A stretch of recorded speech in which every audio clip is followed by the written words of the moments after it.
12:17 on June 12th, 2023, and I call to order the Vermont Community Broadband Board meeting. First item on the agenda is a roll call, and then we'll approve the agenda. We have Brian, Dan, Holly, and myself. Laura's planning to be here at about 1 o'clock. For staff, Christine, do you want to do the rundown? Yep. Sure. We've got Tony Clitheroe, our attorney, Rob Fish, Aaron Herzog, Alyssa Matthews, and Lucy Rogers. Excellent. And Kristen Bringa, don't forget me. Oh, sorry, I didn't see you there. Good Thanks catch. for speaking up. Anybody else that we haven't identified? Okay, first item on our agenda is to approve the agenda. I'm going to make a motion for approving the agenda as provided. Is there a second? Second. Thank you, Dan. Any discussion, any changes to the agenda? Okay, hearing none, agenda is approved. Next item on our agenda is approval of the May 8th meeting minutes. I'm going to make a motion to approve those minutes. Is there a second? Okay, I'll go for Brian on that one. Thank you, Brian. Any discussion? I got to spread the wealth of seconds. Any discussion? All right, hearing none. All those in favor, please say aye. Aye. Aye. Any opposed? All right, the minutes are approved. The third item on our agenda is introduction to the framework of confidential legal issues. And Christine, I'll let you tee that up for us. Yeah, we have a legal issue that the board needs to be informed of, and I'll let Tony describe why we want to go into executive session on this, but it's definitely something that needs to be confidential. Yes, and I apologize. The description is, I think, pulled from the prior meeting we had with the board for the legal executive session. We probably should have clarified that a little bit. Yes, this is not an introduction to confidentiality issues. This is an opportunity to inform the board about a particular brewing legal issue. So request permission to do that. Tony, is the site of Vermont annotated 313A1F, is that the correct language, or is that quite statutory reference we would use for this matter? If F is referring to basic legal matters, yes. I'm not sure of the particular subsection at the minute, and I don't want to distract the board with that, but I know that there was a problem, like a legacy issue, where the board had been typically referring to a provision in the public records law that exempted information that might embarrass someone or whatever, that kind of thing. And then that was updated to discuss personnel matters. This is strictly to provide legal advice with respect to an ongoing matter. So it's not, it's the attorney-client exemption under the public records law. Okay, Christine, do you know, is that the right statute annotation reference there? Oh, I don't know. Where are you finding that? On our agenda. I'm not the. Yeah. I have to go for Tony to answer that one.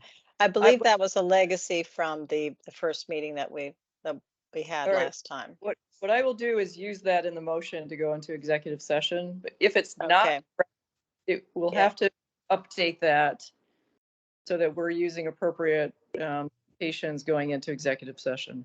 Yeah. All right, I'm going to make a motion that we go into executive session to review sensitive legal matters pursuant to 1 VSA section 313A1F.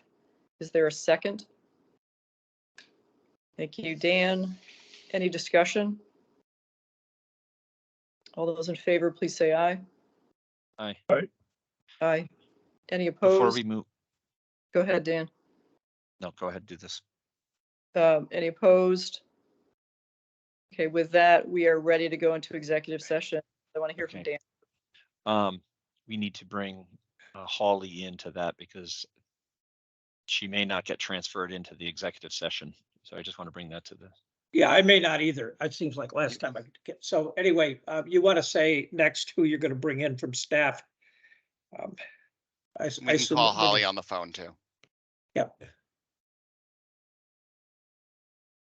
And Holly said she's leaving the meeting. Sorry for inconvenience, I think she meant.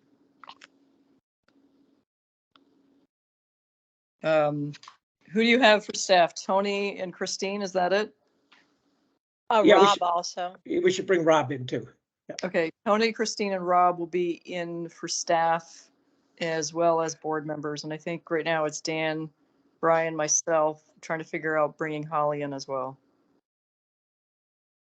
Okay, All right, do we sit tight? What do we do here? yeah, Rob, take the lead here.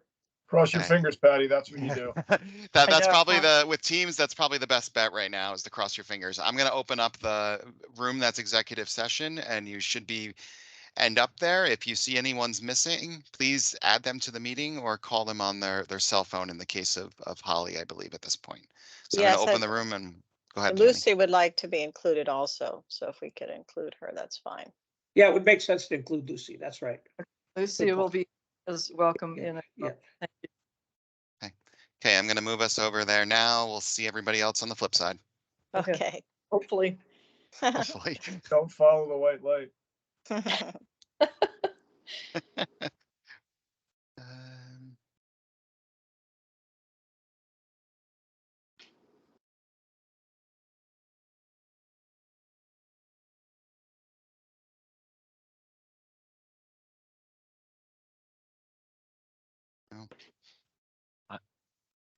could not join. Why? Okay, now we're moving people back to the main room. Gosh. It says that Oh. it's, now everybody's back. I'm not sure why. I made it over and Christine made it over and Let me,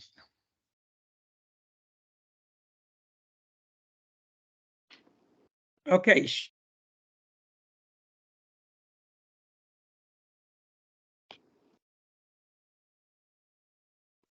I'm gonna try to reassign everybody again. I really don't like Teams.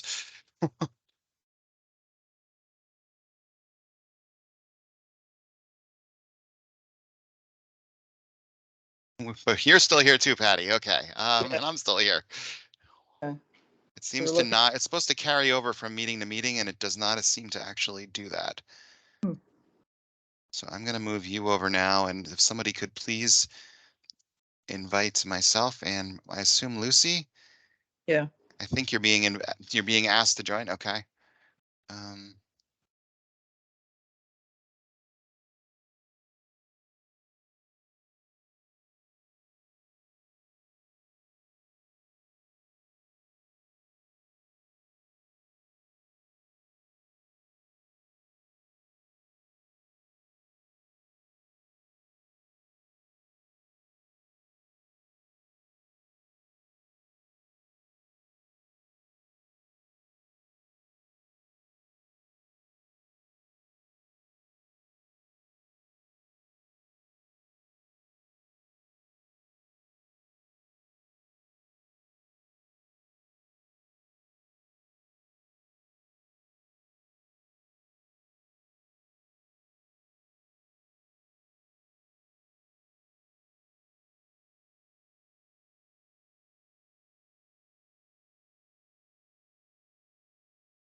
Hey, everybody, just letting you know they're still in executive session and they should be back soon, so just hang tight.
Rob, can you hear me?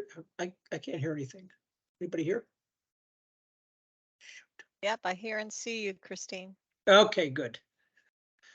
With all these Teams problems, it's like you never know. I know, it just shows the need for good broadband, right? Oh, I've got great broadband here, but I got 1 gig up and down now. I'm on fiber. Cool. We just need to get the rest of the state on fiber. Yes.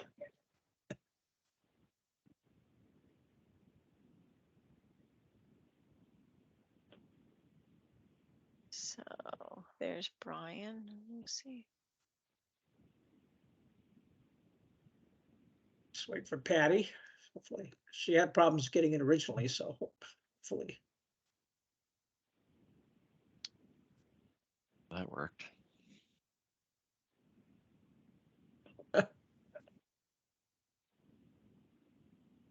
Believe Holly is here on the phone. Yeah, we're waiting Yeah. for Patty. But you want to try calling Patty direct?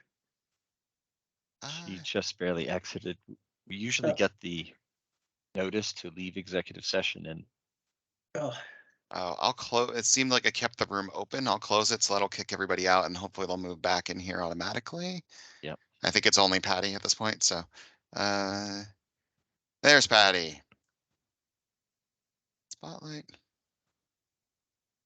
Okay, and the recording has continued, so we are, I think everybody is here.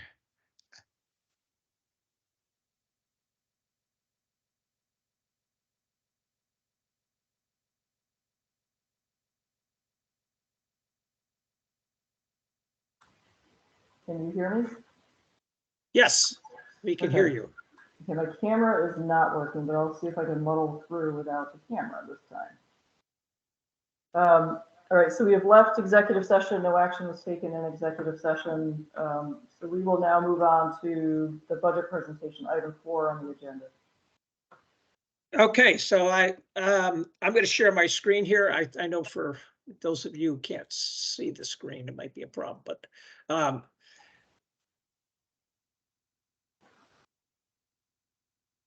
can you see the budget now? I can. Yep.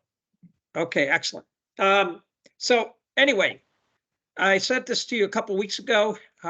It's not, nothing has changed. If you look at this first page, is this big enough for you all to see, or shall I make this bigger? I'm following on the handout or the packet, so I'm good. All right, so this is the first page you'll see, that the budget page, the operating and capital on a quarterly basis. Once you approve this budget, we'll be presenting on a quarterly basis where we are in terms of performance to that. Now, unfortunately, I had to break contractual into two buckets called non-capital grants and contractual, but they're both contractual. This was because this is in the state system called Power BI, and it's that's the way it comes out. But we'll be reporting performance to those.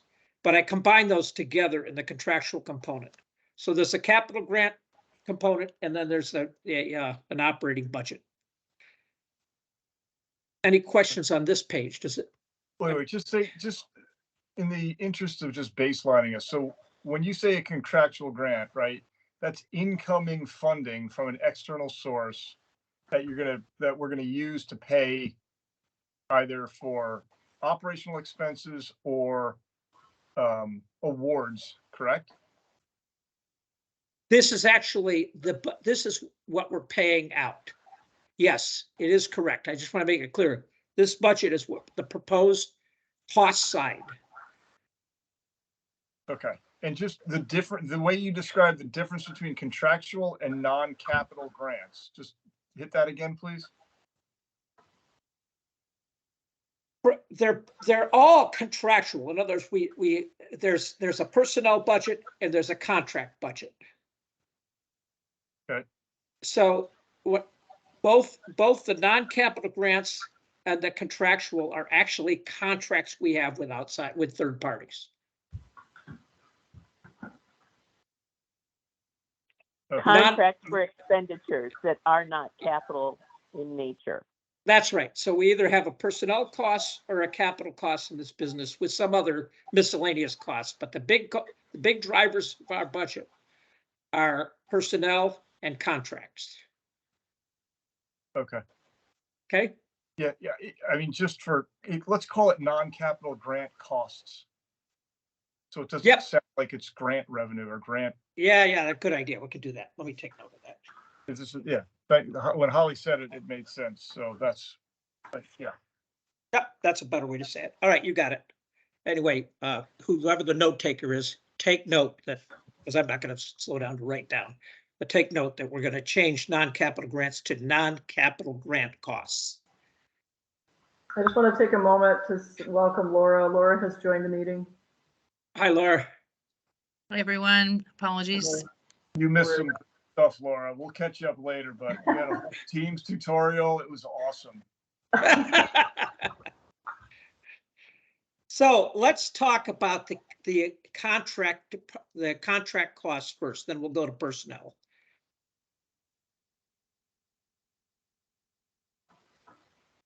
So if you look at the first funding stream, BEAD, we have our Vernonburg contract, and that Vermont contract is being paid for both out of the infrastructure grant and the equity grant, which is why you see it in two different places. Can I just ask this question? How can the Vernonburg grant be construction? I mean, it's just completely not construction in my world. Well, this is, I'm not trying to identify them as construction here. This is the way the federal government describes it. They describe it as an infrastructure grant. I'm just using the federal government terms here.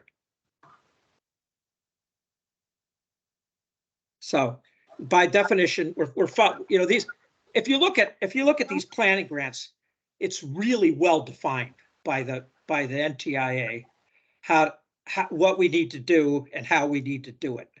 And they've provided us the funding for the 5-year plan. So they've basically said, you know, if equity needs to be a critical part of the infrastructure, those two need to work together. So we basically have one contractor that covers both areas. Equity is a subset of the infrastructure. That's why they call it BEAD. So where are you calling it infrastructure? The BEAD, Vernonburg, the top line, the first line comes from the infrastructure grant, the BEAD infrastructure grant. The line 6 comes from the equity grant. We received grants from the federal government, planning grants. We received a $5 billion planning grant for infrastructure and a 515 plus for digital equity. We're paying for Vernonburg out of those two. Lucky them. So in my mind, what makes this okay is that the BEAD money is not actually for infrastructure, but for planning. Yes, BEAD planning grant, yes.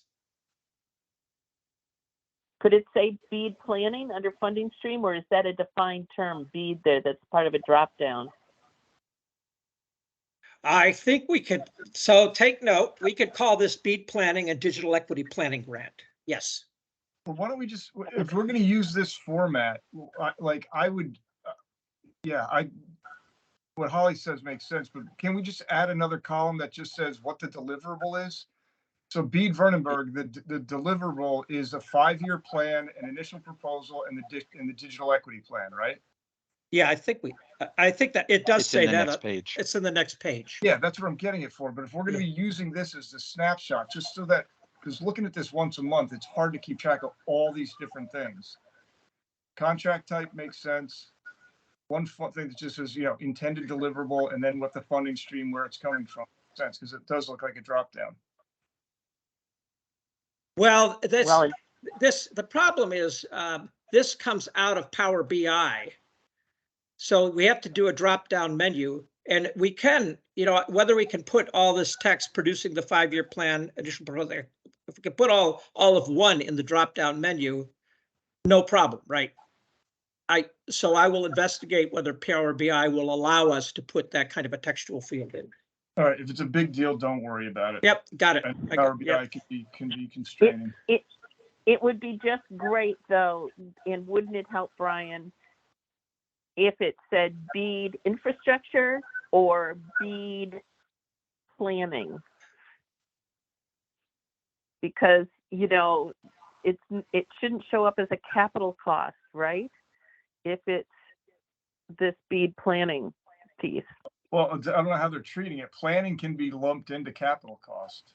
Yeah, it's true, but I don't know what the treatment is here. Yeah, I don't either. It's titled as non-capital. Yeah, that's Well, then that's the point. Yeah, if this will be resolved by just putting the word planning next to it, I could do that. But there's a bunch of capital in this, right? I mean, like the asset map, that's creating a capital asset, right? Except it's being paid for out of the BEAD planning grant. So the federal government has basically said, you know, here are some things that we expect you to do as part of your planning grant. So when we get into data collection and mapping support, there's a really heavy lift that we have to do, which is the next challenge phase, where they're expecting this asset mapping as part of that. So it's being paid for out of a planning grant. So it's by definition not being capitalized. And we don't have anything to capitalize it to, right? Because we're doing this as the VCBB and we don't actually own capital at this point. But isn't like the GIS system's a capital asset, right? Yeah, but it doesn't posted. apply to the state, right? Because we don't have capital. So in other words, you put it as a capital grant for IRS purposes, right? So you can depreciate it over a period of time. Right. In this particular case, that's not what's happening. ECBB just expenses everything. Yes. Okay. Yeah. Okay, I have a similar question if you don't mind. So this money doesn't have to be, if it's being sub-granted, it doesn't have to be sub-granted for capital purposes. Yeah, this is not being sub-granted, this information. This is to comply with the NTIA requirements. Yeah, I know, but this is just one example out of many. So we will never use this table to say, okay, how much money have we granted for capital purposes and how much money have we granted for non-capital or planning purposes? This will never happen. That's right, because we have if you go back to the previous slide, we have a separate capital grant program. So capital won't be addressed in this. This is an operating side.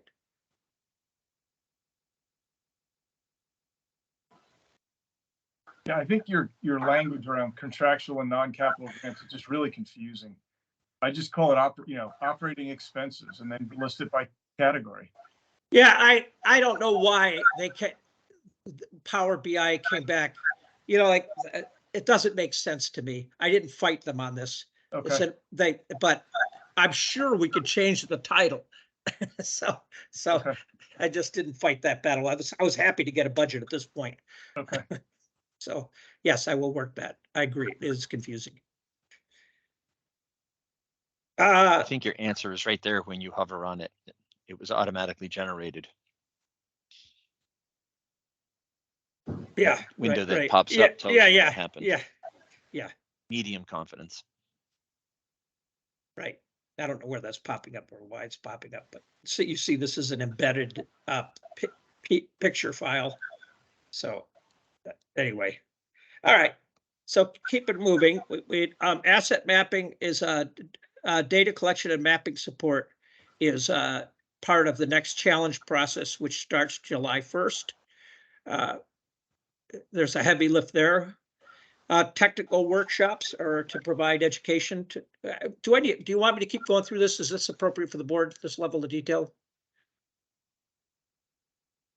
Here, I'll keep going until someone flags me to stop. Technical workshops are just as they said, they're about training the providing information to the potential applicants to the BEAD program for those infrastructure grants. We'll be providing workshops. Capacity grants that is intended to be money, and it's in the budget that we submitted to the federal government, but there is some concern about it. This is money to provide the CUDs the ability to update and do an extensive update of their business plans. So we had 10 CUDs, we budgeted 100,000 each. The NTI has kind of raised the flag, even though they accepted it, that they don't like it. We actually have capacity out of the US sub funds if we have to move that. If we have to move that, we'll certainly inform the board. But right now we're looking to get it out of the BEAD planning grant. I talked about digital equity. Digital equity community outreach, that's a big part of the work we do, and it's required as part of the federal grant.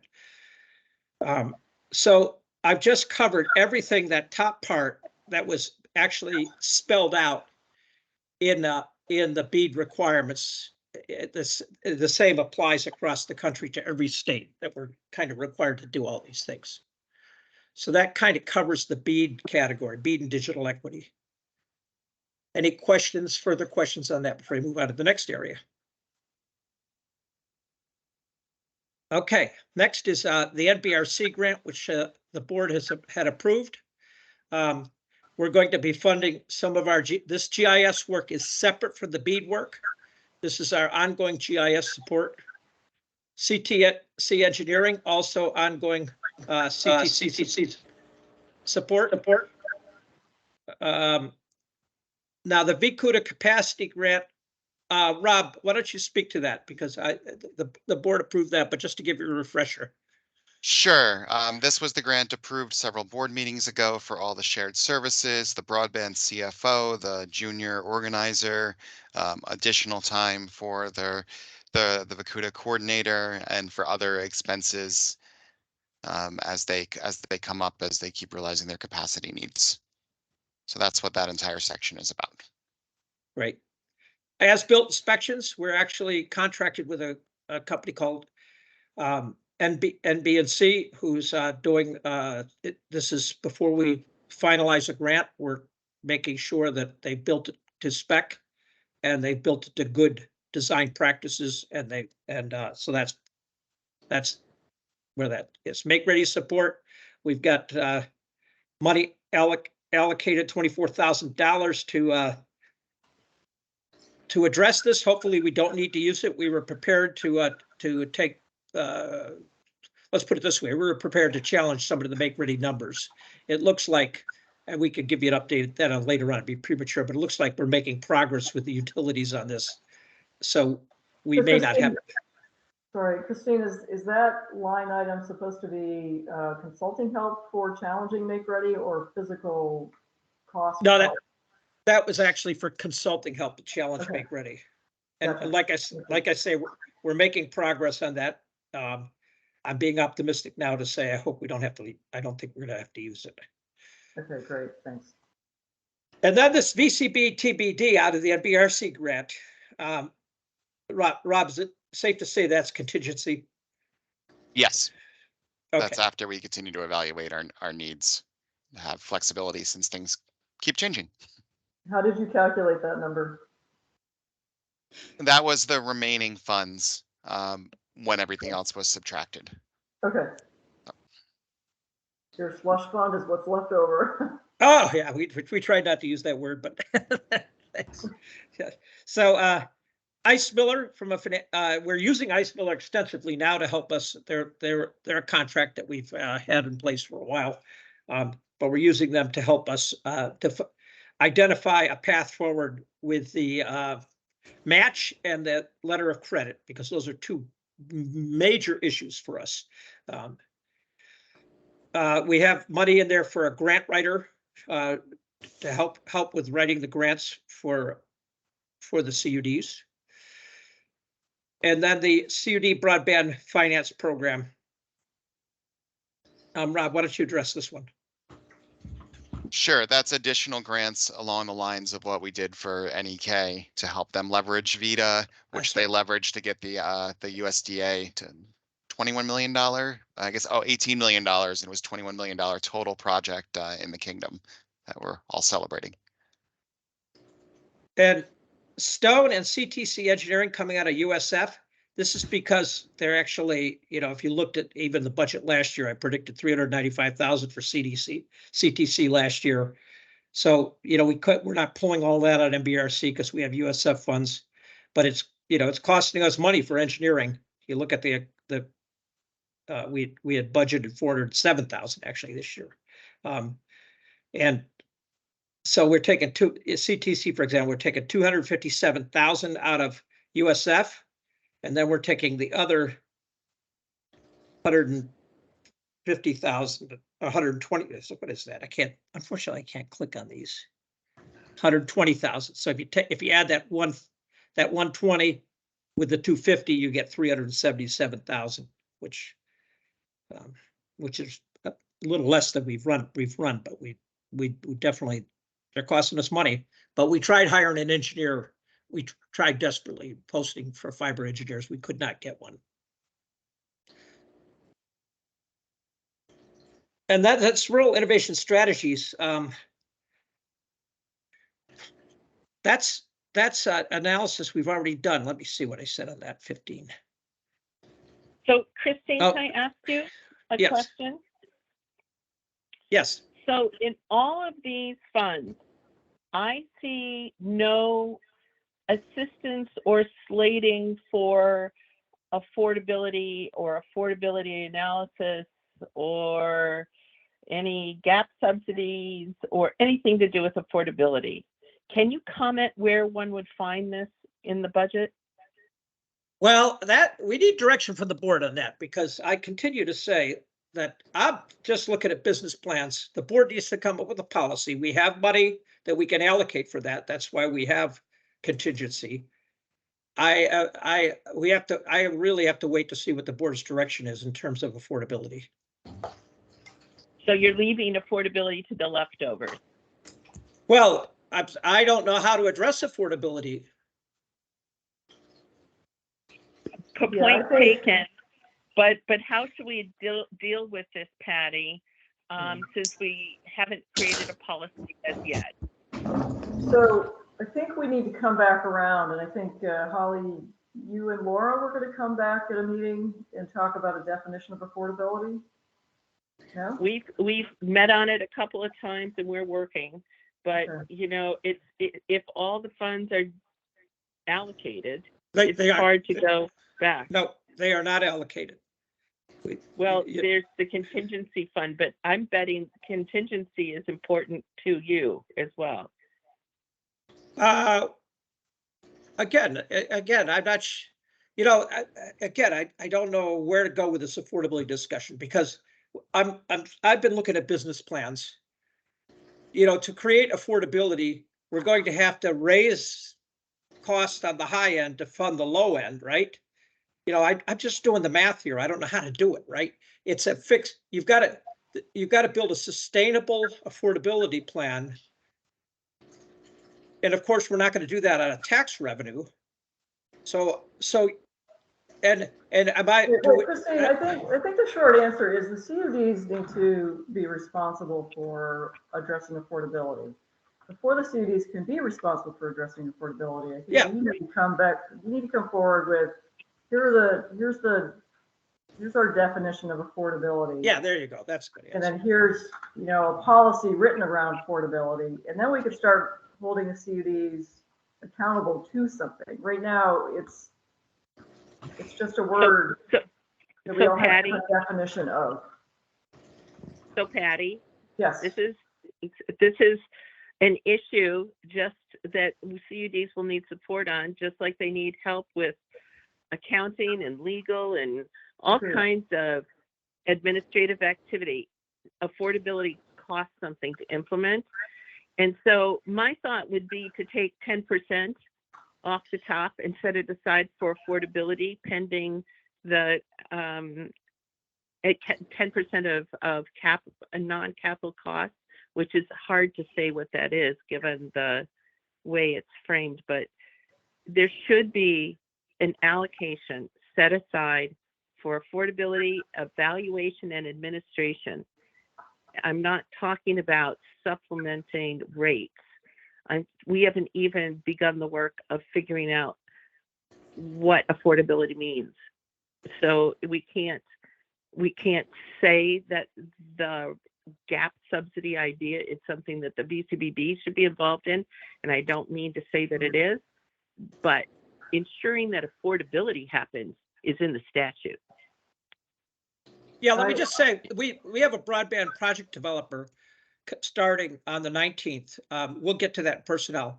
That is exactly what that person's job is. So I don't necessarily think we need to specifically allocate funds for this.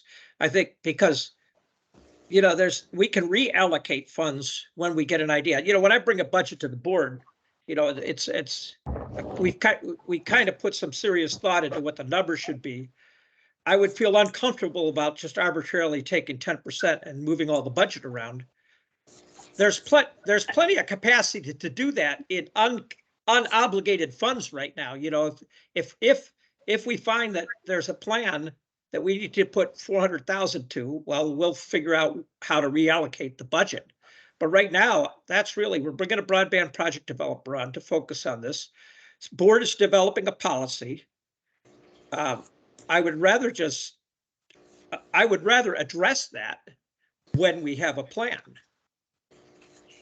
So I'm hearing you, and I don't think I'm not saying that you haven't been very constructive and mindful in addressing a wild array of detail here. This is huge, but I think the board opens itself to some criticism if there's no line item for affordability.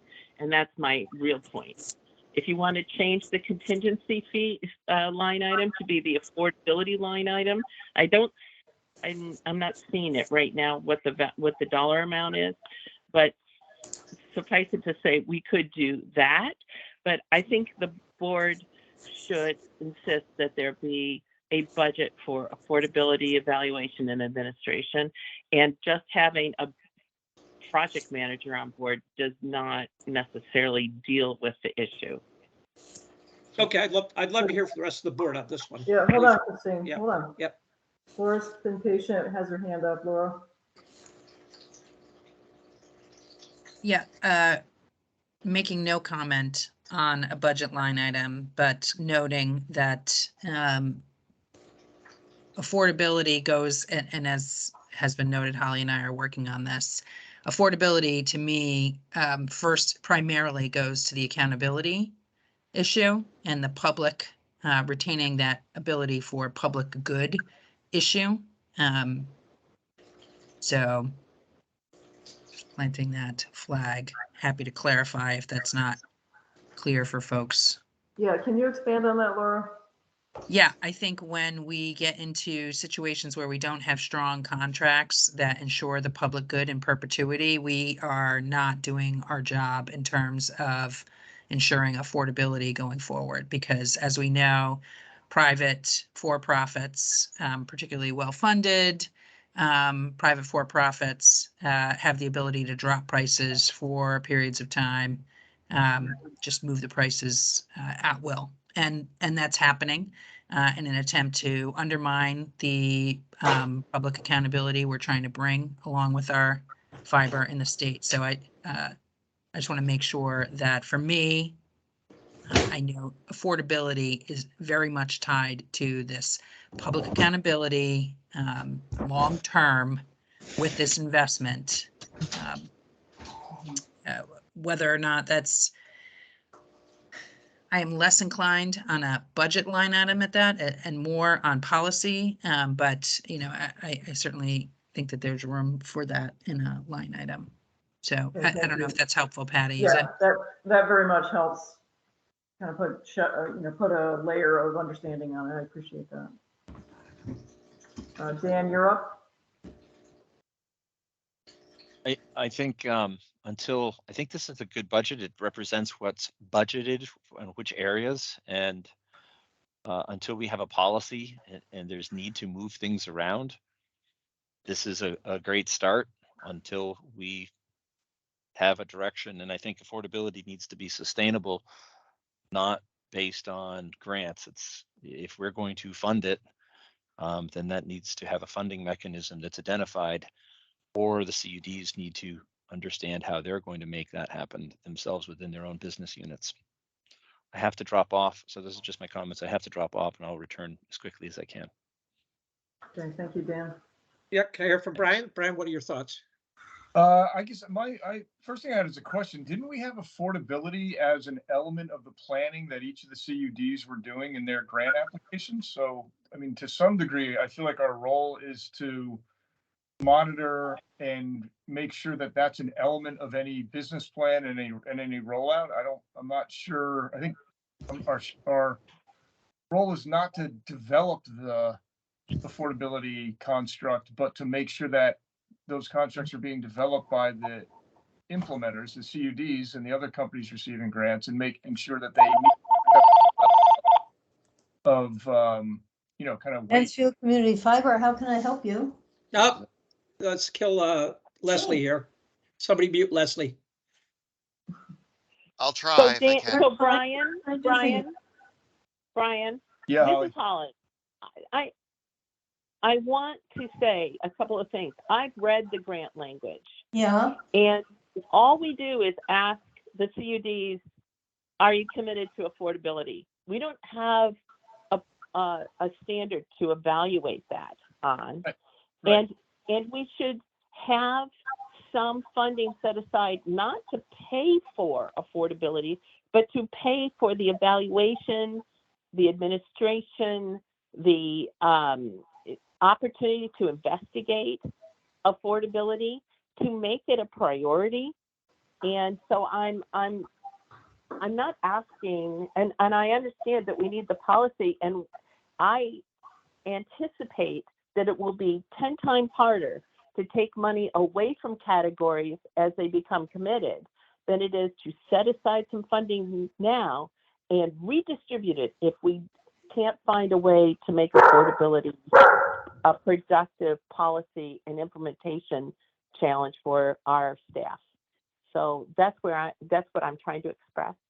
Yeah, I mean, I think that makes sense, Holly. I mean, if we had a clear policy at this point, I think it would be easier to make sure that we could trace it back to the business plans and the grant agreements and all that. So we're probably, that probably needs to get on the to-do list at some point pretty quickly. And I agree with you. Like the earlier we can ask the CUDs to allocate funding to make sure that they're consistent with our policy, the more likelihood that there is that they'll put together something that actually hits the mark. I've heard you. I just don't agree that it doesn't belong in the budget now, because it is a VCBB priority to make sure it happens.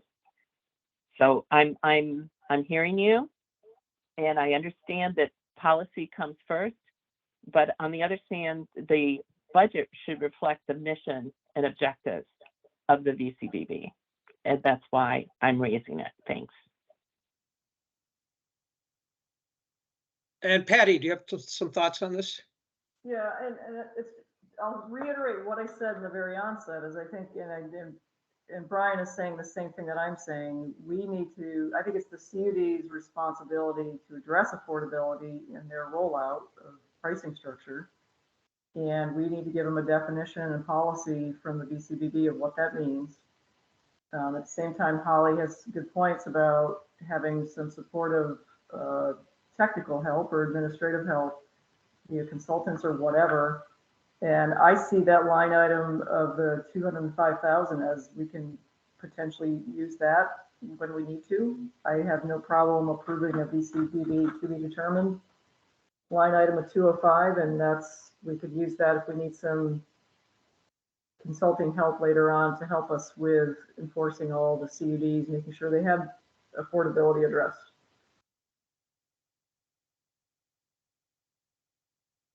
Okay. I do think we need to come up with our definition. And again, we had this is an opportunity for us out of that auditor's report to address a bunch of things. And the affordability is one of those key things that we want to do sooner than later, but we need some time to do that. Okay. I guess, are we ready to move on from that? Or Holly, I think, I suppose you could put a resolution in place and take it to a vote. It's up to you. I don't know how to move on from this at this point. Or vote against the budget. Okay. Holly, would you be okay that if we basically earmark that line item 11 as use first and foremost for affordability needs? I think if you change the name to Affordability Administration, I could live with that. And of course, it can always be reallocated at the board's decision, just like we're talking about doing the other way around. Christine, do you have heartburn if we did that? No, I don't. Any board members have heartburn if we do that? Let's do it. Good idea, Patty. Yeah, let's do it. Okay. To be determined, line item 11, within parentheses, affordability. Affordability is the priority for it. Just affordability around it. It is renaming the line item, and I can't find 11 on this. Are you showing it on your screen? It's in the board packet. It's in the board packet. Yeah, I'm scanning the board packet like a madwoman here, and I can find is it the 205,000 that's NBRC?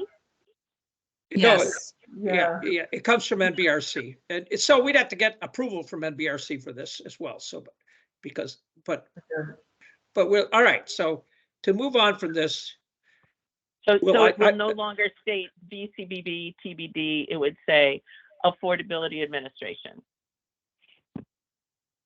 yes, except I feel nervous because I don't really know. I mean, it's a shot in the dark. As long as we understand that this is totally a shot in the dark, we may not need to spend it. It's a placeholder for Yeah. something we may need.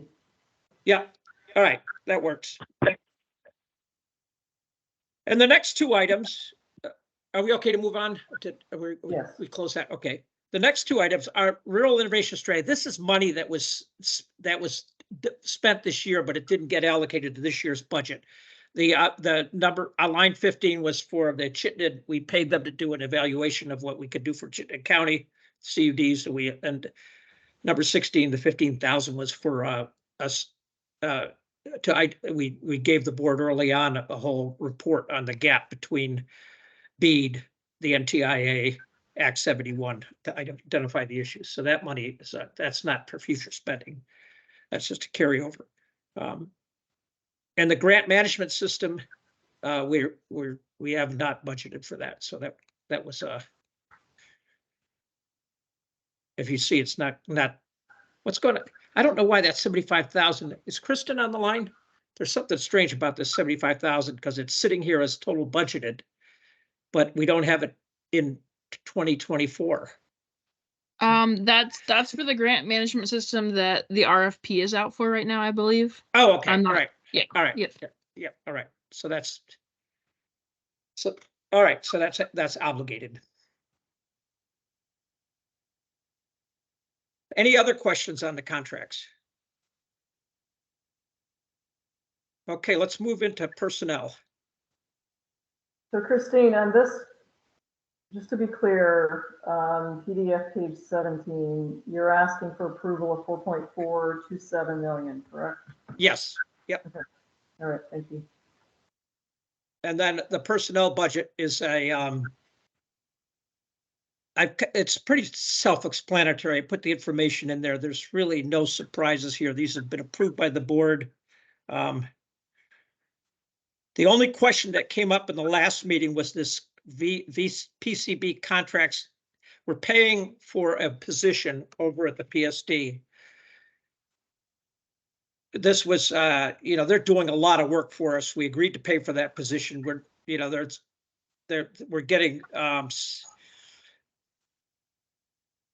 they're basic. We're getting some percentage of work out of that, but the whole point was we're getting more than a full-time person out of them, rather than have them charged line item by line item and make that a problem that we all have to follow up on. We just said, hey, look, we'll pay for one body over there, so we don't have to nickel and dime folks. Is there a scope of work for that contract? Yes, there is. I could provide that to you. I was just looking at it yesterday, and I'm also part of the hiring process. Yeah, that position's currently open. That's the position I used to hold before I came over as the director for the VCBB. Laura, why don't you just jump in with questions as we go? Great. And I apologize. I feel like I saw this someplace or in pieces someplace. Can you, Christine, just give me a sense of how much of this is what I would consider sustainably funded through VUSF, or at least temporarily sustainably? Oh, I think this is a sustainable position. It looks like after the changes we made to the USF, it looks like we're going to get about 1.1 million a year out of that. So it's very sustainable. In fact, until the grants are done, we want this person to be there to dot the I's and cross the T's from a federal reporting standpoint. So it's sustainable. All of the positions.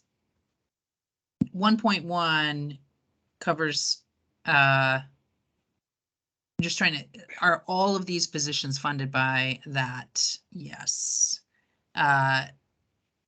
but we're more than 1.1 in FY24.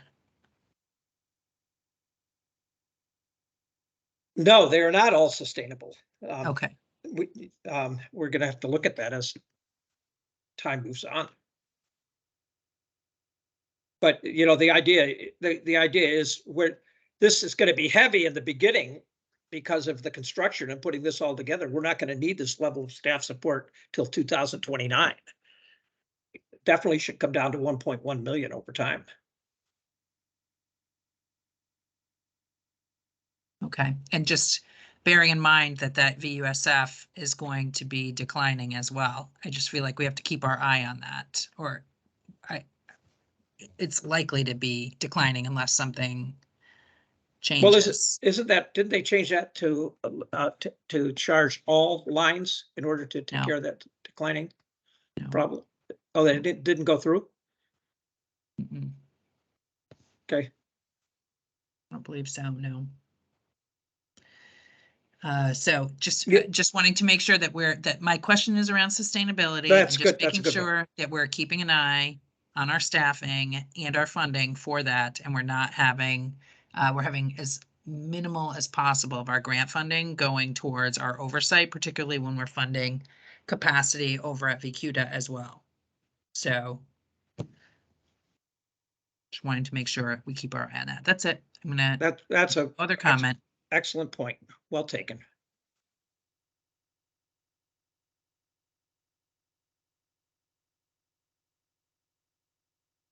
Any other comments on the personnel budget? So at this point, can I get a motion to approve the budget with the changes recommended by the board?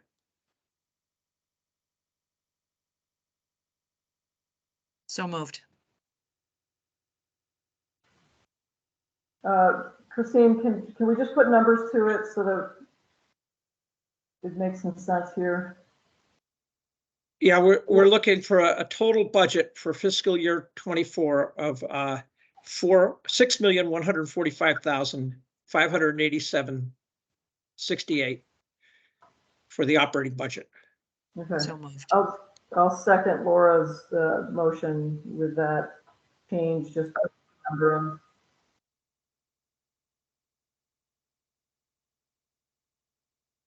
Okay, any discussion? Brian or Holly? Nope. Okay, all those in favor, please say aye. Aye. Aye. Aye. Any opposed? Okay, the ayes have it. And just note that Dan Nelson is not here for this vote for the minutes. Yeah, and on the grant side, you're approving individual grants, so we do not need an approval of a grant budget. This is for information about how much we have available. But since the board approves every individual grant, you do not need to approve the capital side. Okay. All right. Okay, budget presentation. Congratulations, Christine. We have a budget. Yeah, thank you. And I'll just repeat my thanks to Patricia LaRose, Tracy Collier, and Carol, because you have no idea how painful this was for them. You know, because it's just the state budget process didn't work. And I want to thank them materially for the work they've done. Thanks. And thank you, board. Thank you. Well done. Okay, item 5 on our agenda is the B Digital Equity Vernonburg project presentation. Tee that up for you, Christine? Yes, that's, let me stop the sharing. That's going to turn that right over to Vernonburg. This is part of the ongoing commitment we have to keep the board informed of what's happening with this very important program. And stop sharing, and I'll turn it over to Vernonburg.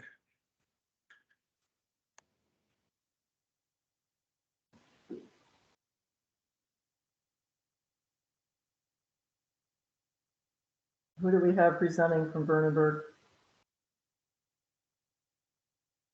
Christine, I'm not sure if they're on the call right now, but I do have their presentation. I'd be happy to start presenting to the board and follow up, and I can follow up and see if they're having any difficulty getting on the call.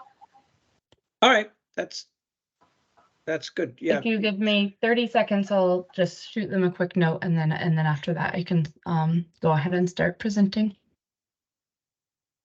Okay, sounds great, Lucy.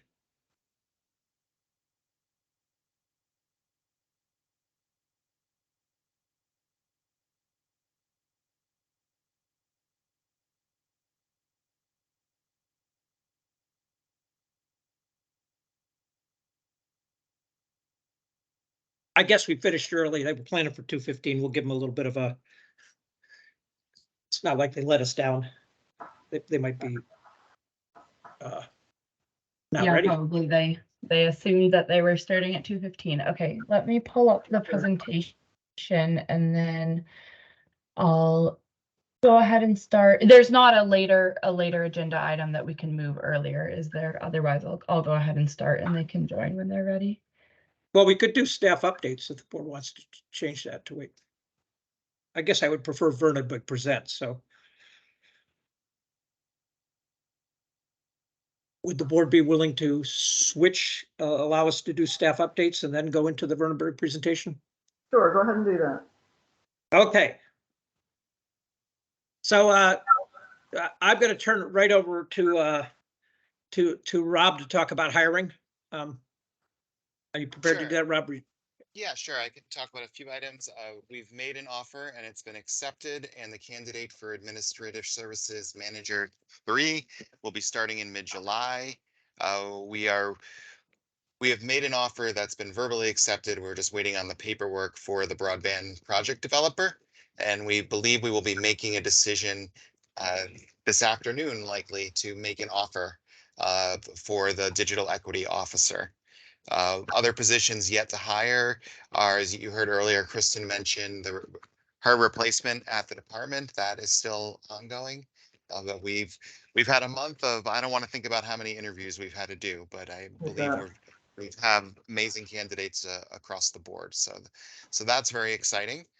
The other thing I'll just update right now is the FCC map challenge process. Before, go Rob, ahead. before we move off staff, just a second, if you pause for a second. Congratulations on all those interviews. Of the 3 new people coming on, are there any of those staff, the new staff folks, that will be in charge of monitoring the grants to, making sure that the CUDs are complying with all the grant conditions? So the broadband project developer will be reviewing the finances that come in from the reporting, which is going to be key. As time is freed up on Kristen's position, that is going to be one of her primary responsibility. Ideally, she's going to have way more time with that once the contracts and grants person is hired. So yes, and yes. Okay, that's a really important item for us as we move forward to make sure that the grantees are not only, deploying fiber, but doing so in a prudent and judicious manner. So I just want to make sure that we keep our eye on that activity. Certainly. No, it's a top priority to make sure this money is being spent well, that we've been gifted with, or blessed with. Exactly. I think you can even say Thank you very much, Rob. So moving on to the FCC challenge process, the new FCC map came out a few weeks ago. Since that map has come out, we've resolved many thousand additional challenges that we've either won or worked with a provider to reduce the speed shown so it will not affect the allocation and maybe closer to reality on the ground.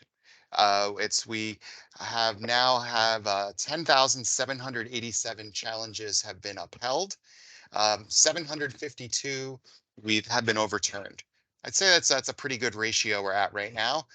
The challenges that are pending right now are challenges that the FCC may not adjudicate in time because of a timing thing, but we are working with those providers to see if their final response can be submitted in time. So that's where there's additional challenges.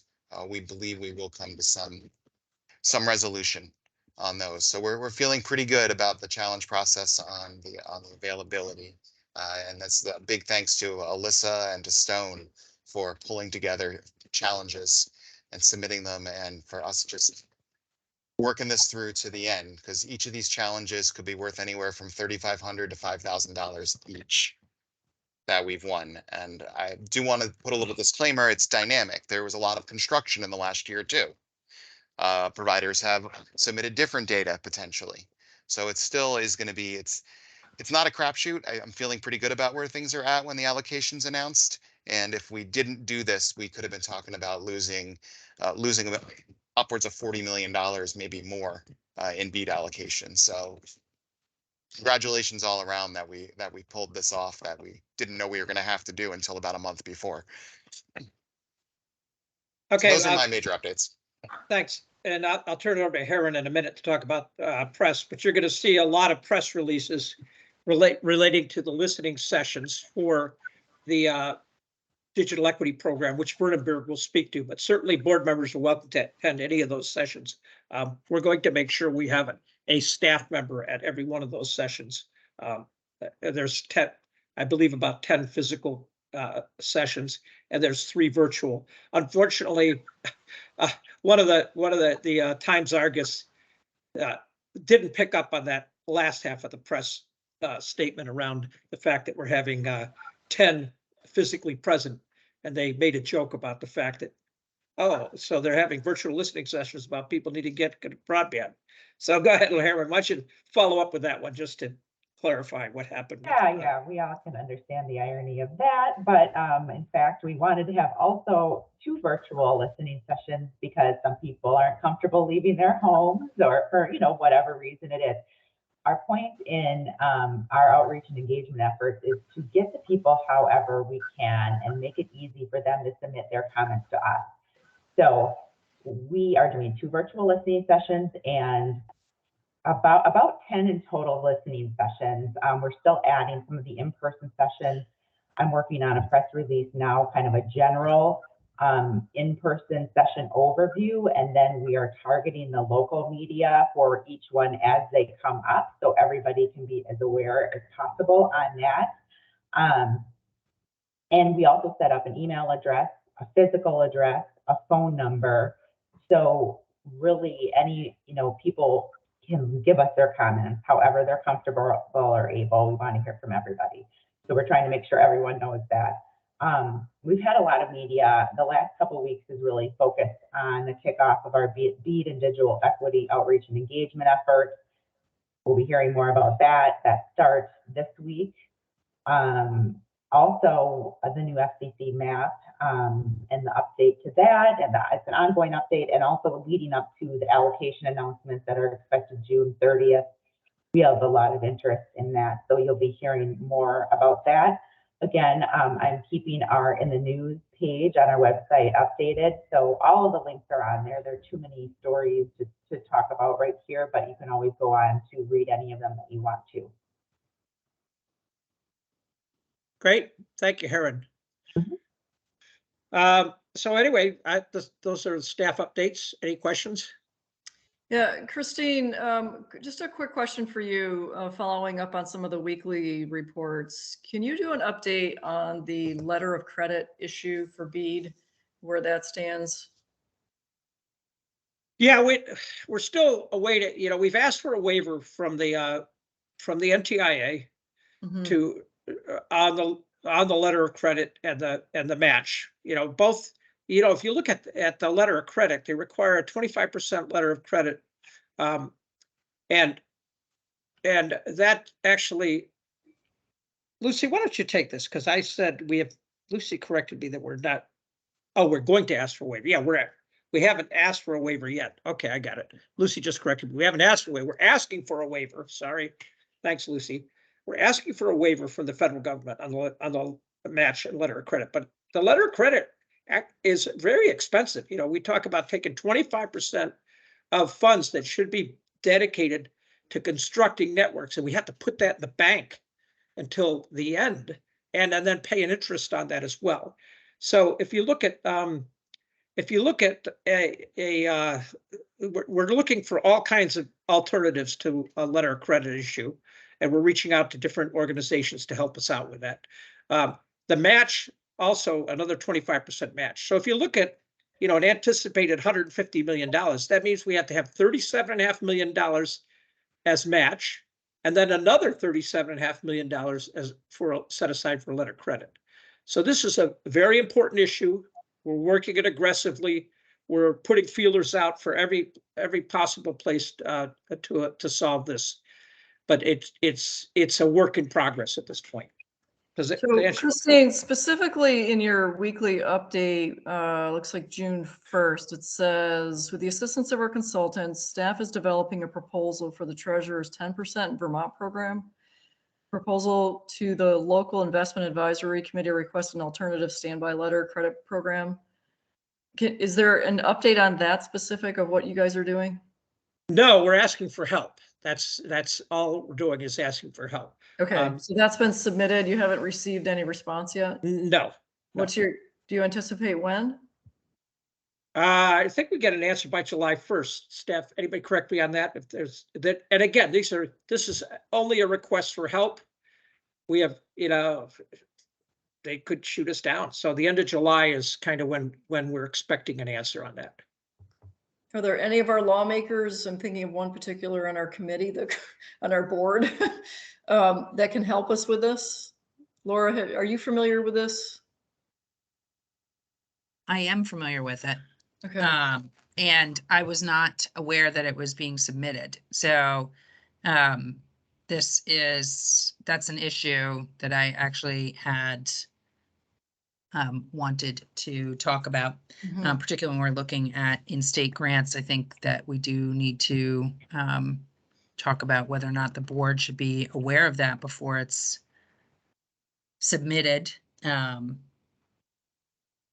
We did make the board aware of this in the June 6th update, and it wasn't until after we submitted that we got feedback from anybody that they were concerned about it.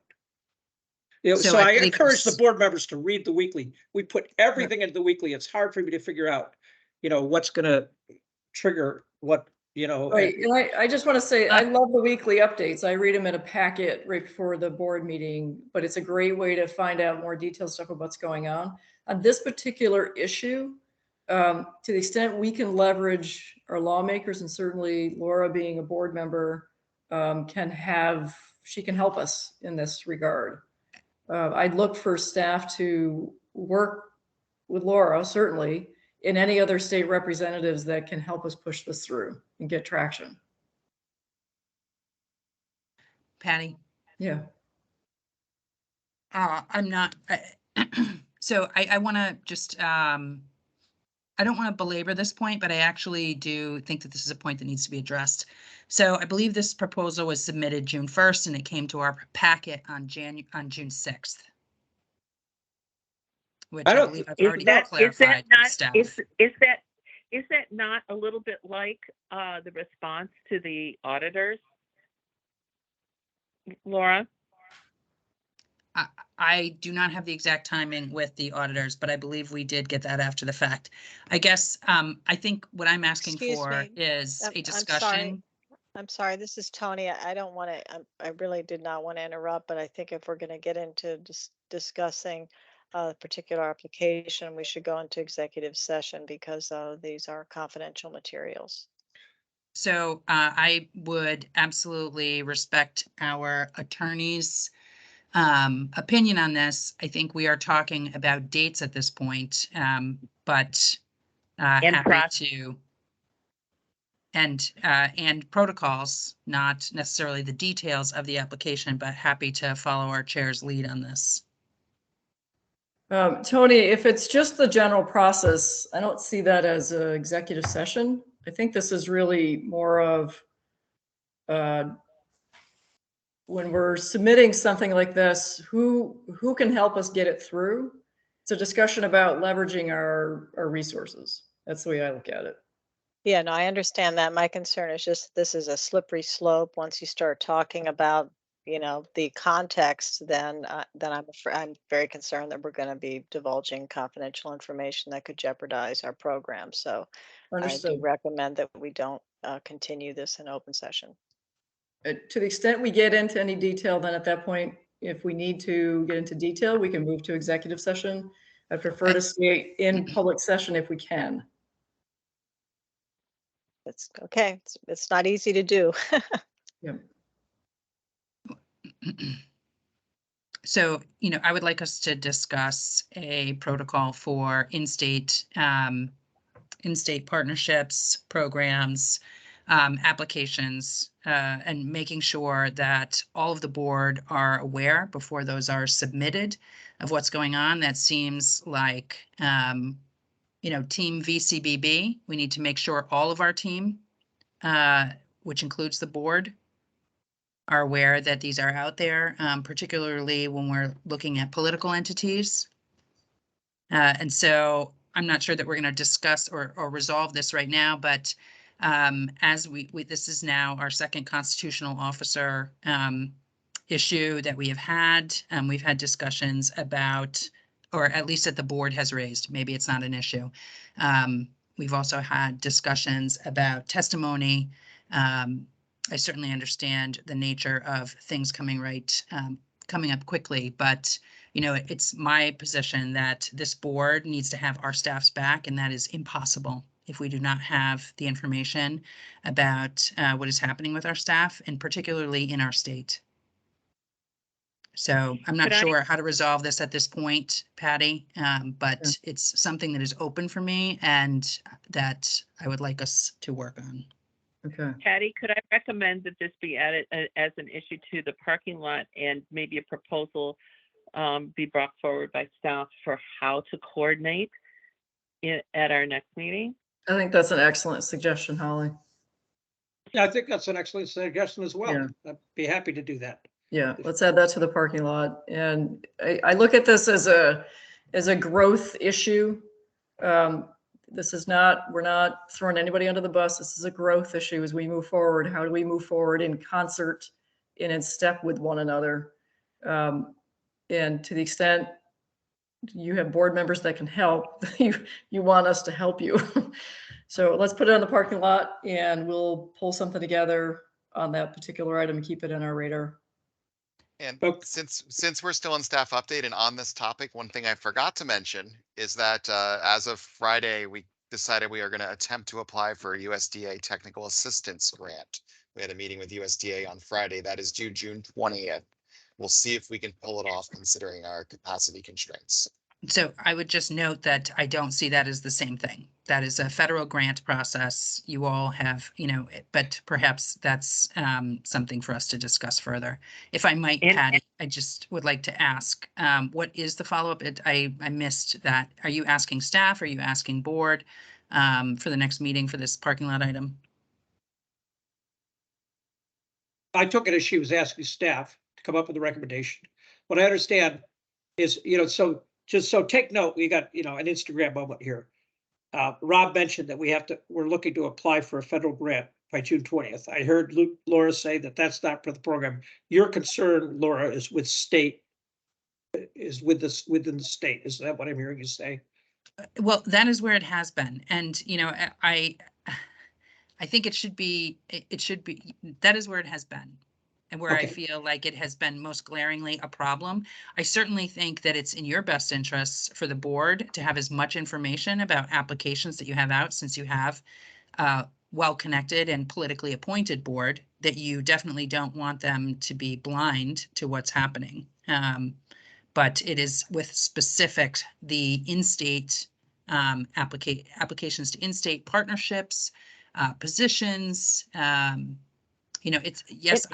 am an elected member of the legislature, but every single member of this board is a political appointee. And so that in my mind, puts every single member of this board as a potential asset and or liability if they don't know what's going on. So I'd like to augment what Laura just said. It's not only what political or community power is offered to staff by the board, but the board is the fiduciary for all funding of the VCBB. The board is the VCBB, and while we're all one team, when there's decisions regarding funding and critical issues, we just have to continuously look at how we keep board members informed and engaged in that decision making.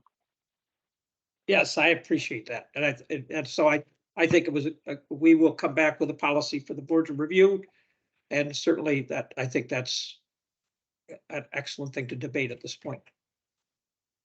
Okay, look forward to seeing that, Christine. Great. And this was not the board's notice of some capacity grants through the USDA. I'm thinking that's going to show up on an agenda in the future, right? Well, it won't, because we have to apply by June 20th, but if you want to have a special board meeting prior to June 20th, we can inform the board through a special meeting. Was such a grant built into the budget we just passed? Well, no, but we're trying to get it. We're trying to seize as much opportunity as we can for grant funding, because for every $50 million in grant funding we receive, we reduce the cost to the consumer by 10. Which is an unsubstantiated statement that I've objected to in the past. Yeah, Well, I stand by it. I think it's a rule of thumb only. It's a barometer. Anyway, we're treading on roles between staff and board. And again, I look at this as a growth opportunity and a prospective, let's do things a little differently as we move forward. The board can't hold staff up. We shouldn't hold staff up to get the day-to-day business stuff done. And we're trying to delineate what the board should be involved in what is purely a staff role. And I think on this issue, and certainly the state funding piece, there's a lot of things we can do to help, Christine. So let's try to put a policy together and have some further discussion about this and move forward as a growth opportunity. All right, on the June 20th, I will need some direction from the board. If Holly raised a concern, what is the board's will on that? That we not apply, that we pull a special meeting together? Patty, I'll look for your direction on Yes, that. for my context, notifying us that this is going on is perfect. Okay. And I don't want to be involved in micromanaging that grant application. And I do think to the extent we can get funds coming into the state, the better. But knowing about it is good to know for all board members to know. Yeah, may I, Patty? Absolutely, Laura. Yeah, I will note that today is, I believe, June 12th, and it's June 20th is next week. And so what would be great for me is if there was a thumbnail included this week in that, this is what we're doing along with our budget, and we're applying for this next week. And one would hope that we are far enough ahead on this that a paragraph would be possible about upcoming applications. Yeah, we will Yeah, provide Laura, that. is it fair to state you don't want to see the whole grant application? You're looking for a general sketch of what we're applying for. So Yeah, in no way am I saying I want to sign off on these federal grant applications, but I think it's in everyone's best interest, staff and the board, for us to know that these are in process. I have a line item that I'd be really interested in, Christine, in the process. A capacity grant with the USDA requires that the BCBB be a subgrantee to a grant designee that monitors the capacity growth. This is really very akin to involvement that would mirror the kind of activities that the board would undertake. So it would be important to know who you're going to the grant with, who your co-grantee would be, and what the scope of their services would be, and how that interfaces with the board.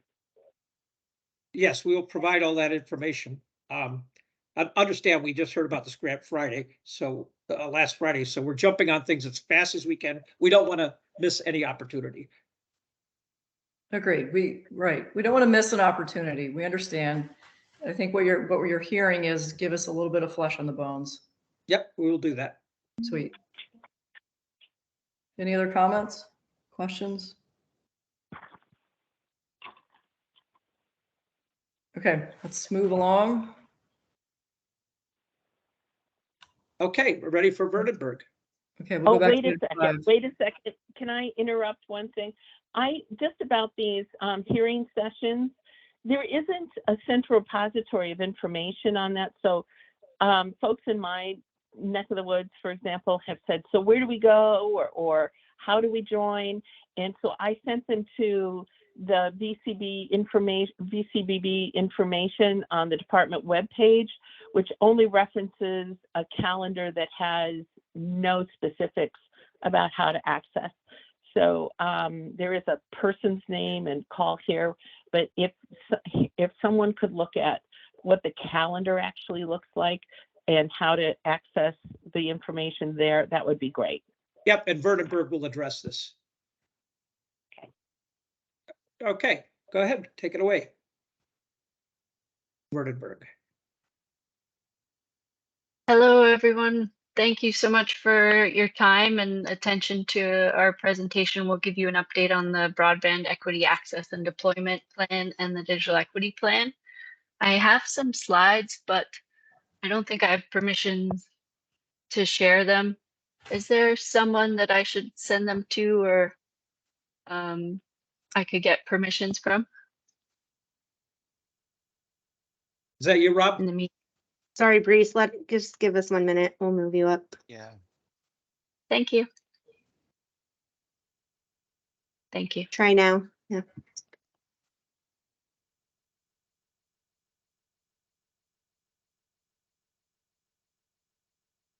Okay.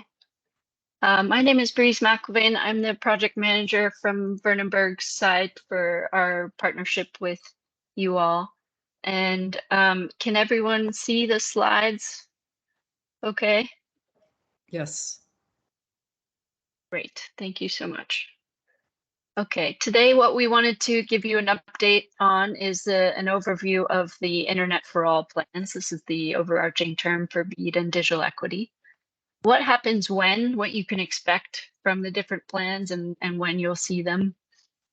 Where we are today, an update on stakeholder engagement, those events and calendars, and initial input we're hearing from stakeholders. This is, of course, we're early in the process, but some points that are emerging so far. And then we'll have some time for questions. As you are very well familiar, the two programs that we're supporting VCBB with right now are the Broadband Equity Access and Deployment Program. This is the nationwide effort to support states with planning, and then a grant program to expand broadband internet access infrastructure. And then if funding still remains for a state after they've been able to get access to all unserved and underserved locations, as well as community anchor institutions, then those additional funds can go to non-deployment activities such as digital equity or broadband adoption initiatives. And then complementary and related is the Digital Equity Act, which is a grant program for states to do digital equity planning, and then two grant programs for actually supporting and funding initiatives around digital equity. And the purpose of this is to ensure that people not only have access to the internet, but also have the skills, the technology, the capacity, and the affordability to take advantage of broadband and participate fully in the digital economy. So in terms of what happens when, we wanted to give you a summary, starting with BEAD, the Broadband Equity Access and Deployment Program. The key components are at this stage are the 5-year action plan for Vermont and then the initial proposal. The 5-year action plan is Vermont's vision and objectives and outlines how it will implement the grant program for BEAD, whereas the initial proposal details more of the specifics of subgrantee eligibility, project eligibility, what locations can be proposed, the challenge process for those locations. And states can submit the initial proposal in 2 parts, Volume 1 and Volume 2. And so this is the approach that Vermont is pursuing in order to proceed and get kind of expedite the review with NTIA so that the by the time the initial proposal volume 2 is submitted, it will help expedite Vermont's access to unlocking 20% of the funding once the full initial proposal is approved by NTIA. So the initial proposal volume 1 includes the identification of unserved and underserved locations, Vermont's definition of community anchor institutions, and the challenge process. Those are the key pieces of volume 1. Volume 2 contains the rest of Vermont's approach to the details of the subgrant process under BEAD. So we'll be working with you all on the 5-year action plan and the initial proposal volume 1 first. And so some key dates to keep in mind is that there's a request for input open publicly right now. Then on June 30th, the FCC mapping data that you heard a little bit about from Rob will be locked. And that determines the final funding allocation from NTIA for Vermont.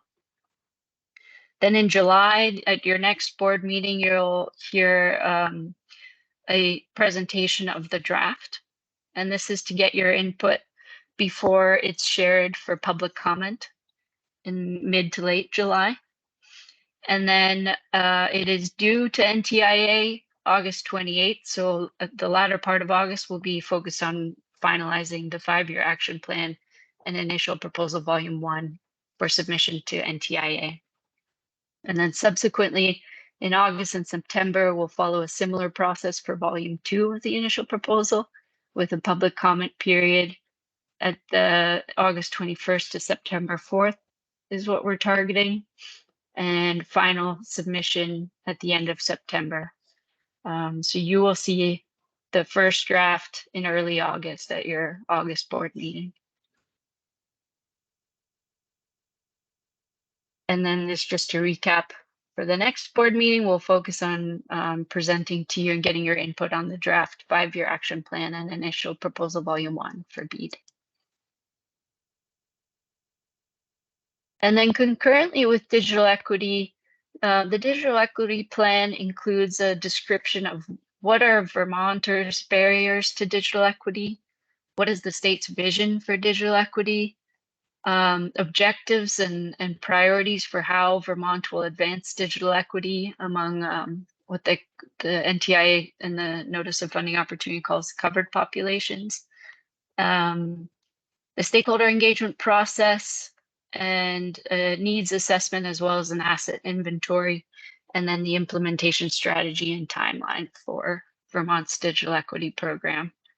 This is intended to align very closely with the BEAD plan and priorities. So we're thinking about both at the same time and thinking about both during stakeholder engagement throughout that process.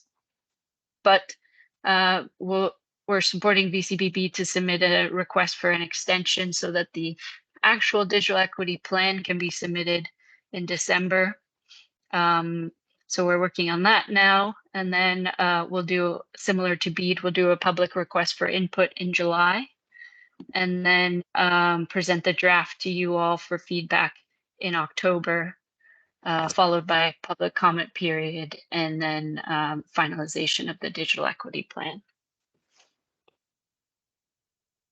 Where we are today is we've completed the initial planning phase with VCBB. It's included a kickoff meeting, developing a work plan together, and some initial program and background review, and also commencing some one-on-one stakeholder engagement opportunities, as well as engaging with the Digital Equity Core Planning team. We've started analyzing available funding and broadband access needs, so mapping what resources are available in terms of broadband infrastructure and access and where the gaps are.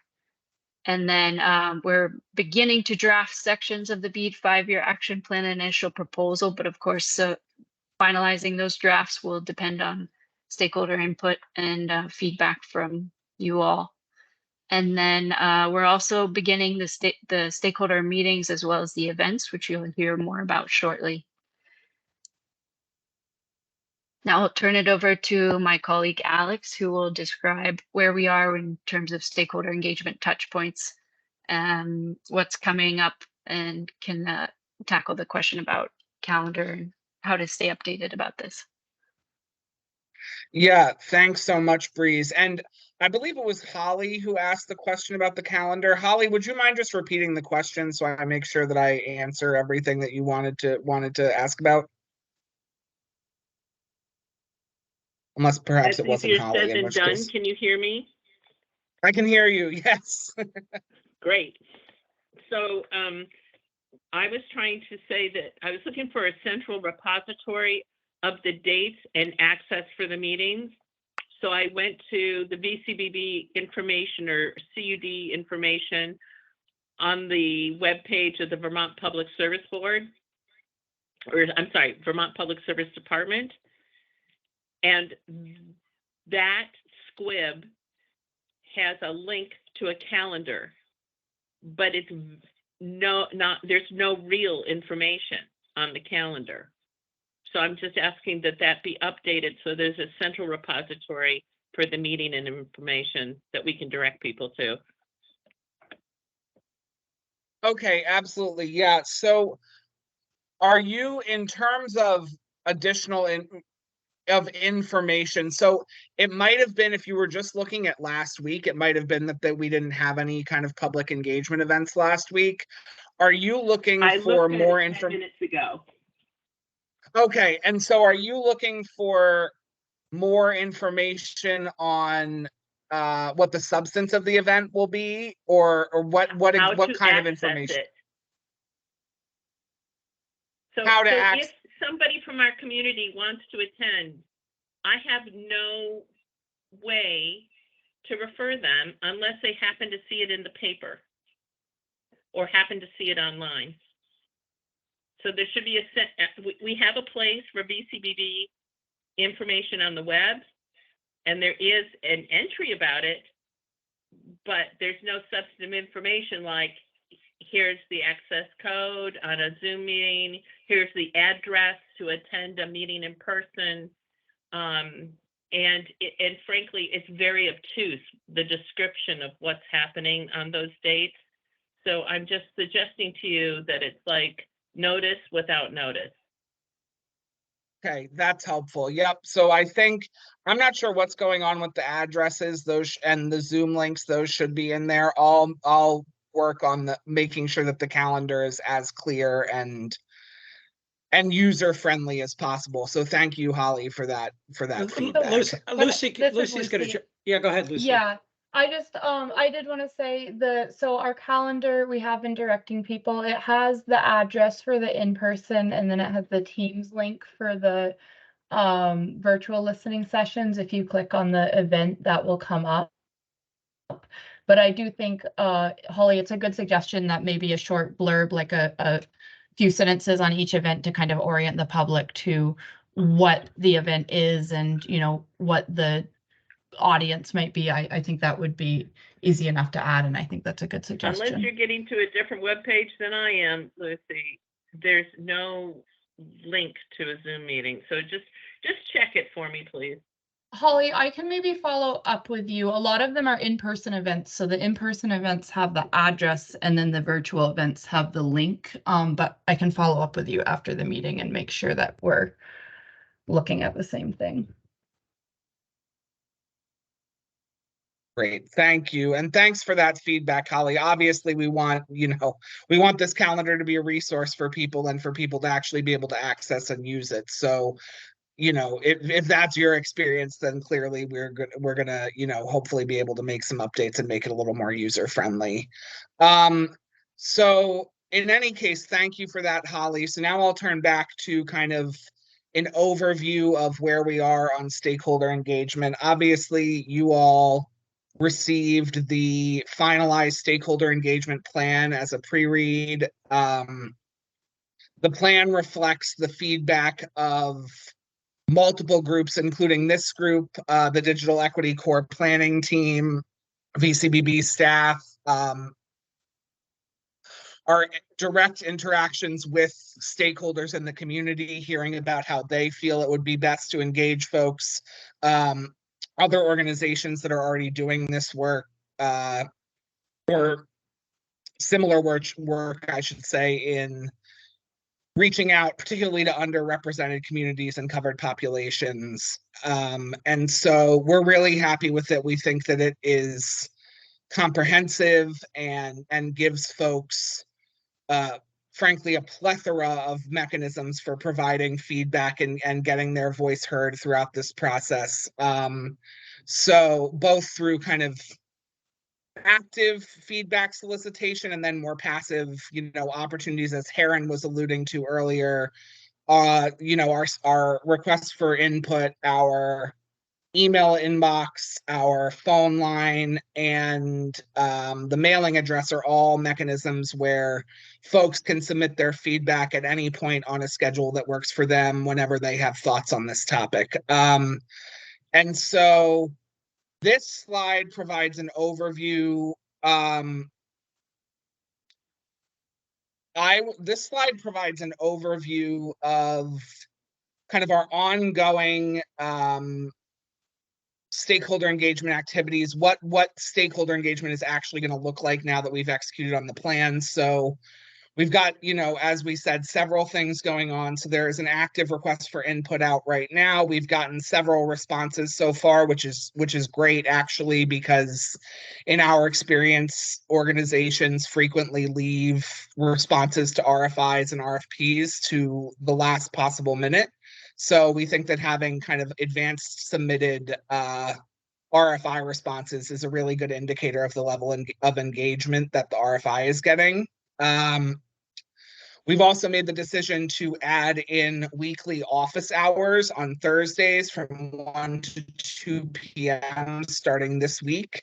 And these are open to anyone, but they're specifically designed for potential BEAD subgrantees, including CUDs and other private ISPs, to come and ask where we are in the process, what kind of policy solutions we're thinking on, what the VCBB is hearing from stakeholders, really just to give them an opportunity to understand what the plans are looking like and what activities we're undertaking as throughout the process and as it happens. So stakeholder organizations can book a 15-minute slot during those office hours to ask kind of one-on-one private questions, and Breeze, who is our project manager, and Lucy will be there to answer folks' questions during those office hours. So we're also holding, as we were just talking about, we're getting into this kind of period of really holding events and attending events as well. So we are starting this week, we will have a regular cadence of in-person and virtual feedback and listening sessions for the next few weeks. So probably the next 3 weeks, we'll be doing several of those type of events a week throughout the state. For the in-person ones, we'll have 2 virtual ones this week.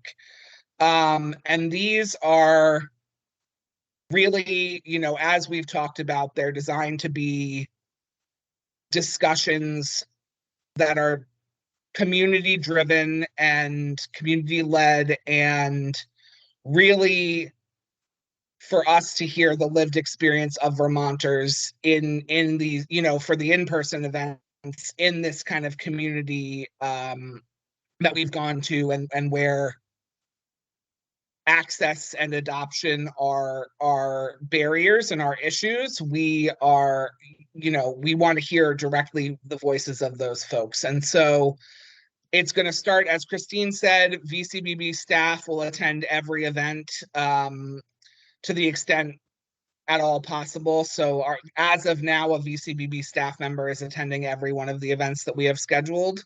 And then it'll start with kind of a short 10-minute presentation on what is happening, why we're talking about this now, what digital equity really means, and what the concept of digital inclusion looks like from the VCBB's perspective in the state of Vermont. And just kind of kick things off with a short informational, quick slides or quick kind of 10-minute presentation, and then really get into a facilitated discussion of what folks want to share, what their experience has been with broadband, what barriers they're experiencing, potential ideas for solutions, any preferences that they have on the way that kind of the vision of digital inclusion and universal connectivity looks in Vermont. So ensuring accountability for broadband providers, things like that. All of those are open topics of discussion at these meetings. And we'll also be attending, and I'm going to share, the next slide includes it includes a calendar of the events that we have scheduled to date, of both the in-person and the virtual events, as well as the non-VCBB branded events that we feel it's important to have a presence at. So those are things like the HUD ACP enrollment event in Barrie, which is tomorrow, which we are planning to attend to share with folks what we're doing in terms of the collection of public feedback and the events that we're doing, and to share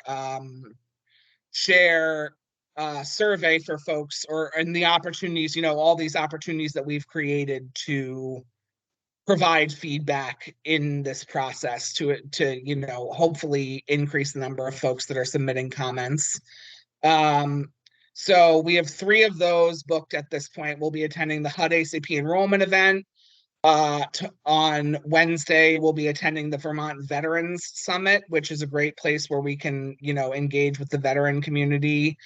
And then the VTRID barbecue on the 24th, and that is barbecue that's specifically for deaf, hard of hearing, deaf-blind, late deafened, and deaf-disabled folks. And so that's another population that, can be difficult to reach, and we're really excited to have an opportunity there to engage with that community at an event that's going to bring together a lot of members of it, so that we can kind of get this condensed feedback collection opportunity all in one place. So this is the cadence of events that we currently have scheduled. There's one that I'm waiting on confirmation for, which will be in Shoreham. And there's a few additional locations that we're currently working to schedule in, where we're working on trying to find the right venue, working with potential venue partners. A lot of these sessions, actually, all but one of the I apologize. All but 2 of the in-person events are currently being held at public libraries in those locations, which we're really excited about. Libraries are extremely trusted in the community. As you know, they're a really great neutral place, and place that folks are familiar and comfortable with. So we think that those will be great locations to host these events. And then the other 2 are Burke and Swanton, and both of those will be in village halls or kind of community centers that the local government runs. So this is our current cadence and list of events. As I mentioned, there's a few others that we're working to schedule, and which will hopefully be scheduled in the coming few weeks.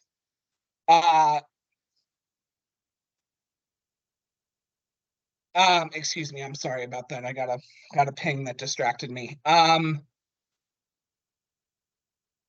This is we would, as Christine had mentioned, and this is something that, I would love to engage with board members individually on.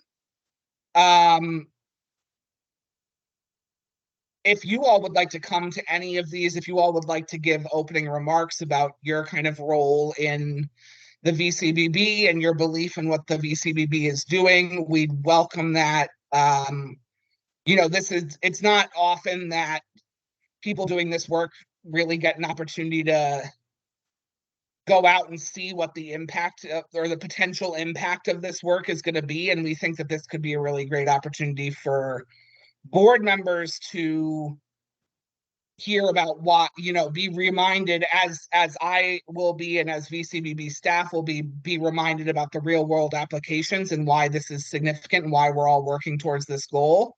And also for the public to hear from VCBB board members about and to better understand the way that VCBB works, the organizational structure, the level of oversight, and how truly mission driven and results driven the organization is. That is kind of an overview of where we are and what we have coming. Obviously, there are a lot of events and there's a lot going on right now. We're balancing, we're spinning a lot of plates, but it's a good thing. And we're really hopeful that after we've, held all these events and taken in the feedback that we're collecting from all of these other feedback streams, that we'll have really plans that are really well informed in terms of the lived experience of Vermonters in general and of covered up populations and underrepresented communities in particular. Do folks have questions about any of this? I'm happy to answer any questions that anyone has, or if folks have suggestions on ways to amplify these events, ways to encourage attendance. We've, in addition to all of the amazing press work that Heron has done, we've purchased an ad on Front Porch Forum this week, so maybe some of you will see it. But that will publicize all of this feedback collection that's going on and everything that's happening at the moment. And hopefully drive attendance to some of these either in-person or virtual sessions from communities across the state. So we did a statewide ad buy. So this is kind of hitting all of the different regions of Front Porch Forum there. Thank you, Alex. Anyone? Before we open up for questions, we just have one more slide. So maybe we'll do that one, which touches on what we've been hearing so far, and then open it back up to any areas that you all want to dive deeper in. Thank you. Over to Paul. All right. So get the picture. We're reaching out to a lot of stakeholders and getting a lot of feedback and as much as possible. So, and as Breeze had mentioned, we're very much early in the process of getting that feedback, and we're entering a very intensive period over the next 3 weeks or so in terms of getting all kinds of different types of feedback and from all kinds of different types of folks who are out there. So, and we're in the middle of this public comment period as well. So, and most of those comments likely will be submitted toward the end. So, by the end of next week, we'll have a good sense of what that feedback is. But we have one thing to add is that we have, in addition to everything that Alex and Breeze just shared with you, we also have been having a lot of one-to-one, one-to-many kind of conversations, like for example with Vikuda, and with individual CUD leaders and individual ISP leaders and other sort of key stakeholders in this landscape in Vermont from a provider perspective in particular. So we thought we'd, and I think a lot of this will be things you already know, but just wanted to share with you some of the kind of initial early input we're getting from stakeholders. I think one thing to say to start is, I guess, two things. One, we knew going into this consulting engagement that Vermont has some uniqueness to it in terms of the way it has addressed the challenge of digital divide, and of course, there's a lot of history to why that has happened, including the creation of the VCBB and the whole CUD structure. So that's an important point. And then the other thing is just overall, one thing that's impressed me is just the variety of just the kind of the diversity, even within the CUD community, as well as across the different providers of broadband. So it's not like everyone is the same. So we're getting a lot of different viewpoints because of that. So I guess the first overall kind of consistent bit of feedback, so to those points, is that we need to make sure that the BEAD program is implemented in a way that that respects and furthers the state's existing broadband funding structures and planning efforts, including Vermont's use of universal service plans. At the same time, we know what the law says. We know what the different NOFOs, the notices of funding opportunity that come out in respect to BEAD and also the Digital Equity Act say.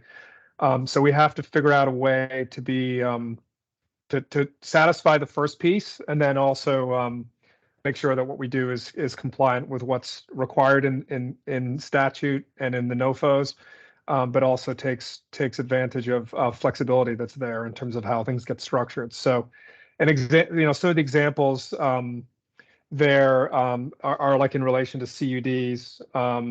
So obviously under the Infrastructure Act, we can't set up a system that restricts eligibility for subgrants to CUDs. So there has to be open competition for those subgrants. But there are things that we are thinking about. Of course, all of this is subject to conversation. But some of the initial thinking that we're having are, for example, around eligibility in terms of the geographic boundaries for subgrants, aligning those with CUD and town lines to the extent that's feasible. Having secondary scoring, maybe not the primary scoring, but the secondary scoring that has some scoring for public-private partnerships that involve partnerships between CUDs and private ISPs. I mentioned earlier the universal service plan, so potentially requiring subgrantees to have BCBB approved universal service plans in place. Supporting this gets to the second bullet on this slide, but also thinking about potentially supporting in order to, and this is something Christine brought up earlier, but like going after federal money that's beyond just BEAD and the Digital Equity Act. So, for example, USDA has a program called Reconnect that Northeast Kingdom just got a nice grant announced on that, but other opportunities to go after those kinds of funds that will help to defray the cost of the BEAD program so that we can stretch our dollars farther. And those programs have different eligibility requirements around them, so they're not subject to some of the same restrictions that perhaps the BEAD program would be under. And then, as mentioned earlier, supporting requests for waivers of NTIA requirements on, for example, matching and on the irrevocable letters of credit. So thinking of doing things that can be supportive as much as possible while still being consistent with the statute and the NOFOs. The other thing we're hearing are another sort of observation we're having and we're hearing is that fiber is absolutely the priority. We want to bring fiber everywhere in the state so that folks have really good high capacity future-proof connectivity available to them. But there is a tension there in terms of funding. We're going to know more in a couple of weeks when the FCC locks its allocation, locks the BDC maps, and we'll have a better sense of what dollars are available to the state. But and we're going to do a whole bunch of regression analyses on things like what assumptions we make around the matches and what assumptions we make around cost overruns and other factors. But it is quite possible that that the funding may not be enough to get fiber everywhere, or if we were able to stretch dollars farther, like for example, get Reconnect grants, we may be able to free up some funds in a way that that does make dollars available not only to get everybody access to fiber, but also for digital equity and other kinds of programs that are permissible under the BEAD program. mentioned earlier this, and we talked about as we were joining the call, we were listening, we heard some of the conversations around the letters of credit, but that's definitely a concern for some, but not all of the CUDs, as well as the matching requirement. So that's something we definitely need to keep an eye on, and coming up with a good way for those issues to be exposed and to get applications into NTIA as appropriate for waivers. And then the last issue here is affordability. Is a concern for broadband providers generally, and both things like the ACP maybe not being enough to address affordability concerns, that prices still can be a bit too high for some households, even with a $30 a month discount. And then there's obviously lingering concerns around the ACP itself, potentially running out of funding sometime in the second half of next year. At the current funding, the current spending pace across the country, it's basically about $500 million a month is being spent on the ACP at current participation rates. And then, of course, everyone is trying to get more folks to participate in the ACP, which further accelerates spending. So we are kind of heading to a cliff if that funding is not extended. So we have to start to think about obviously pushing our congressional delegations to see if that funding can be continued beyond it running out later next year, but also coming up with plans for how we can address affordability issues if it's not extended, and getting creative there. So these are kind of tips of the waves, kind of stuff we're hearing from the conversation we're having so far. But just thought we would share that with you. Any comments on any of this? Thank you, Paul. Are we completely in the wrong direction on some of this?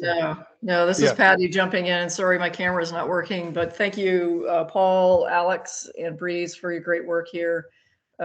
This is fabulous update. Really appreciate it. Just one real quick administrative trivia issue. Your slide says confidential on the bottom. Is it really confidential because you're presenting in public on a public forum, and can we post this information to our website and be okay with that? Well, we don't. I mean, we put it on there mostly because we're not going to share it with anyone other than our audience. So right. we're not going to run around and share this with the world.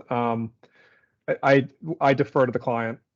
Okay. BCB and you. We're public entities. We're a public as a public entity. Right. It would be a good idea not to have that on there, so that way it's freely posted and there's no concerns about confidentiality. Okay. We'll make that change. We don't. Staff doesn't have any concerns about confidentiality, so we'll post public. Good. Excellent. Good. Very good. Really appreciate your presentation. Are there any questions? I see one hand up. There's Laura. Hi. Yeah. Thanks. On the ACP, to what extent are you all monitoring this? So I view that as a huge private telecom subsidy, and those funds are being temporary subsidy of funds that are not going to the build out, that are probably undermining community build out programs like ours. To what extent is that a part of kind of the overall national discussion? So the funding, so ACP was a separate appropriation from BEAD and from other CapEx oriented funding mechanisms. There's a $14.2 billion fund, and of course it spends itself down over time. So it will unless it's extended, it will run out.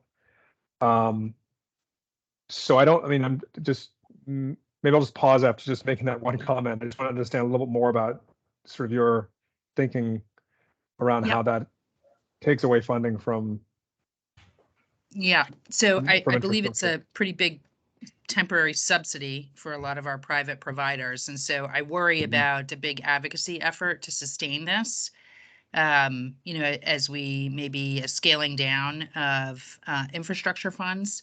that undermines the actual build out of community projects like ours in place of this temporary subsidy for the for-profit providers. Well, it's not just for-profit providers. So any internet service provider, whether they're for-profit or not, can leverage it. One of the longer term challenges with the current funding system that we're using for infrastructure is those are not programs designed to cover OpEx. So and so we're going to go build out all these networks, which is great, and that's going to be funded largely through public support from a combination of federal and state funds. But then there's the issue of running those networks over the longevity of them. And as you know, in rural, lower population density areas, average OpEx is high as well as CapEx. So something like ACP can be used to defray the cost of OpEx for those customers who qualify for those subsidies. So there is a relationship between those kinds of programs and the ability of an internet service provider to continue its services profitably over time, or even sustainably over time, not even profitably. I want to thank Paul for that comment. This is Holly Groschner, and the CUDs will find that the ACP is part of its sustainability package as it does its business planning. And certainly our experience with EC Fiber is that the ACP is allowing low-income households to participate in community broadband who otherwise couldn't, and in a more engaging and embracing way than are offered by some of the commercial providers. So while commercial providers can access reimbursement through the ACP, it's really the lower income household that benefits overall. So we should be careful about how we address this federal program. Yeah, I mean, I would love to see it applied to public or community broadband programs only. That would be a great, since those are lower We need profits. to get you on the FCC, Laura. Great.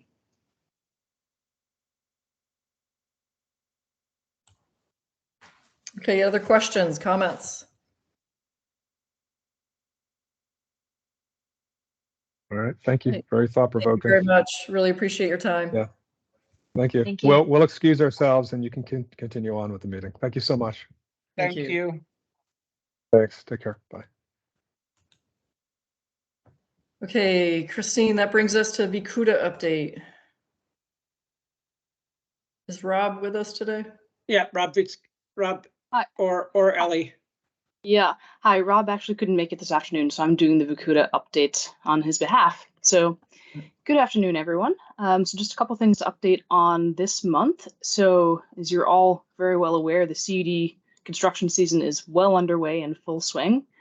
So as you may know, DV Fiber has completed a contract for its build out, which is now underway. So that's great news. And CV Fiber, NEK Broadband, and Maple are all very busy with our construction. And Southern Vermont appears to be ahead of schedule in terms of its network construction. So good news all around. And then saving the best for last, EC Fiber is on the cusp of completing its original 23 towns in the next couple of weeks. So that's a wonderful achievement when they do in fact get there.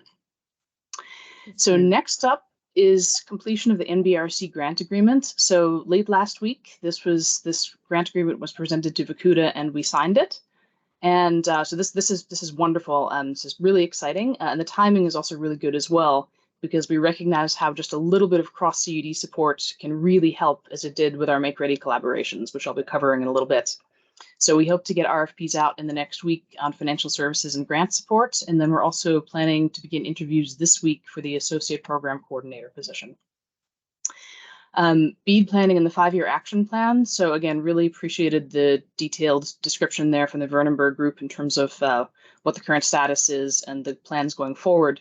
So just a little bit of commentary here is that the comment period between the release of the draft and the adoption of the final plans is critical for Vcuda and the CUDs. So as we understand the process, these plans are very important to get right because we understand the NTIA, they're obviously going to be, they don't just adopt what we submit, of course. We have to submit, they have to approve. And in particular, the first couple of submissions through, we imagine are going to get greater scrutiny. And so because this first one is the first submission of several major submissions and approvals that we have to get from the NTIA, we really want to set up Vermont to sail through these reviews and pass them with flying colors. And again, it seems like we have good team and good engagement so far. So that's all really very encouraging. So yeah, we believe there's great talent across Vermont in the CUDs, and we really look forward to involvement in this process and to providing input as the plans are finalized. So we definitely do intend to be providing comment in the comment period. So finally, we look forward to understanding how the incorporation of public comments on the initial drafts will be discussed and reviewed by the board prior to the board approval of those plans and before submission to the NTIA.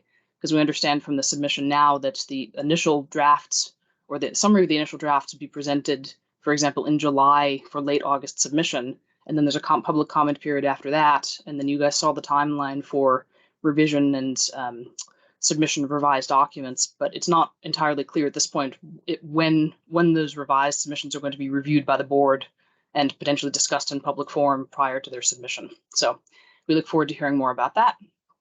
And then finally, progress with Make Ready. So as you will recall from last month, we were having multiple CUDs were having issues with one pole owner, and Representative Sibilia helped facilitate a meeting with the Department of Public Service to discuss, actually several meetings. So about 2 weeks ago, with that meeting approaching, we started to see some substantial engagements to fully understand and address our concerns. And we've made what we believe is very good progress on a number of issues, including speeding up the actual make-ready process, as well as repricing as many as 150 poll applications that have been completed in the last year. So it's all very encouraging. The next month will be telling as we start to look back, both back and then forward as well on these applications. So we're very optimistic at this point, but waiting to ensure that actions match our new agreements and understanding. And so again, as said above, this is a really great example of the role for Vercuda in the CUD ecosystem, to be able to bring together multiple CUDs experiencing similar issues and bring them to, I think, a good and relatively rapid resolution, all things considered. So again, thank you all for your support and progress, and in particular for all the support and assistance with getting that NBRC grant over to us and finalized. And I can take any questions. Excellent. Any questions for Ellie? Okay, thank you very much, Ellie. Really appreciate all your hard work. Thank you. It's my pleasure. Yours as well. Thank you. Next on our agenda is public comment. Okay, we'll be taking public comment. You know, each one of you will have 3 minutes to speak. If there's any person in the public would like to say something, raise your hand and we will select you.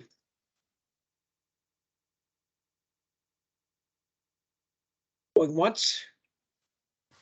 Oh, there's somebody raising their hand. Oh, I can't see who that is. Go ahead. Looks like Krista.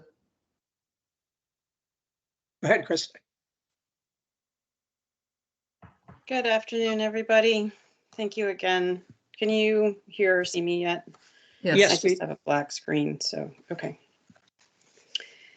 I appreciate the time. I wanted to make a couple of points.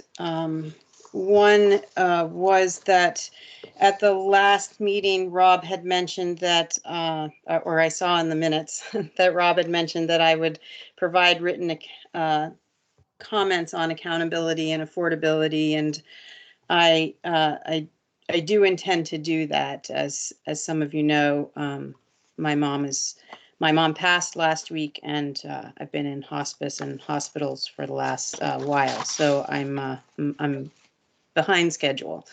So I hope to have that to you late in June.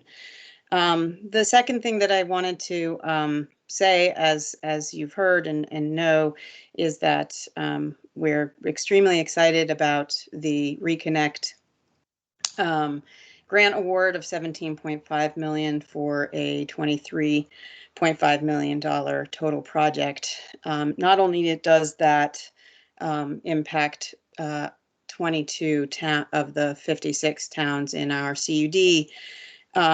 But in doing so, it also impacts the CUD as a whole, right? Because that funding means that the available funding from other sources can go to other places. It is unlikely that anyone under the current rules for Reconnect 5 will be able to apply or win unless those rules are changed by Congress between now and the fall, because the new rules, after what I'm sure was some intense lobbying from various constituencies, are back to what the program was 3 rounds ago, which is you can't have more than 25.3 in your territory, and you only need to build to 120 instead of 100. So because of the wireless that exists today sporadically throughout our state, it makes it problematic. So in terms of, I just wanted to, that's in comment to part of the comments from the Vernonburg group.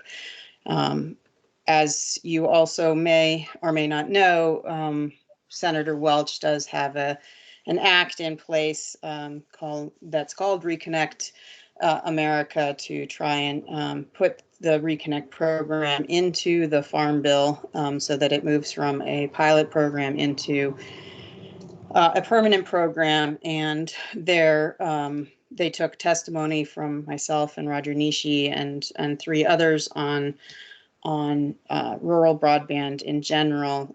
So those guidelines are being negotiated over this congressional period. Okay, you're at 3 minutes, but we got FX lined up, so wrap it up. Okay. Can I do, okay. I have 2 other things. One is we are having our full board meeting on June 24th, and we will be doing a Reconnect event. So you will be seeing an invite for that to the board. And the second thing is a request, which is for a move of the deadline from June 20th to June 25th or 26th. So Tuesday, June 20th is also the grant deadline for Community Connect, which is a USDA program. It's also the grant deadline for the Technical Assistance Program with USDA.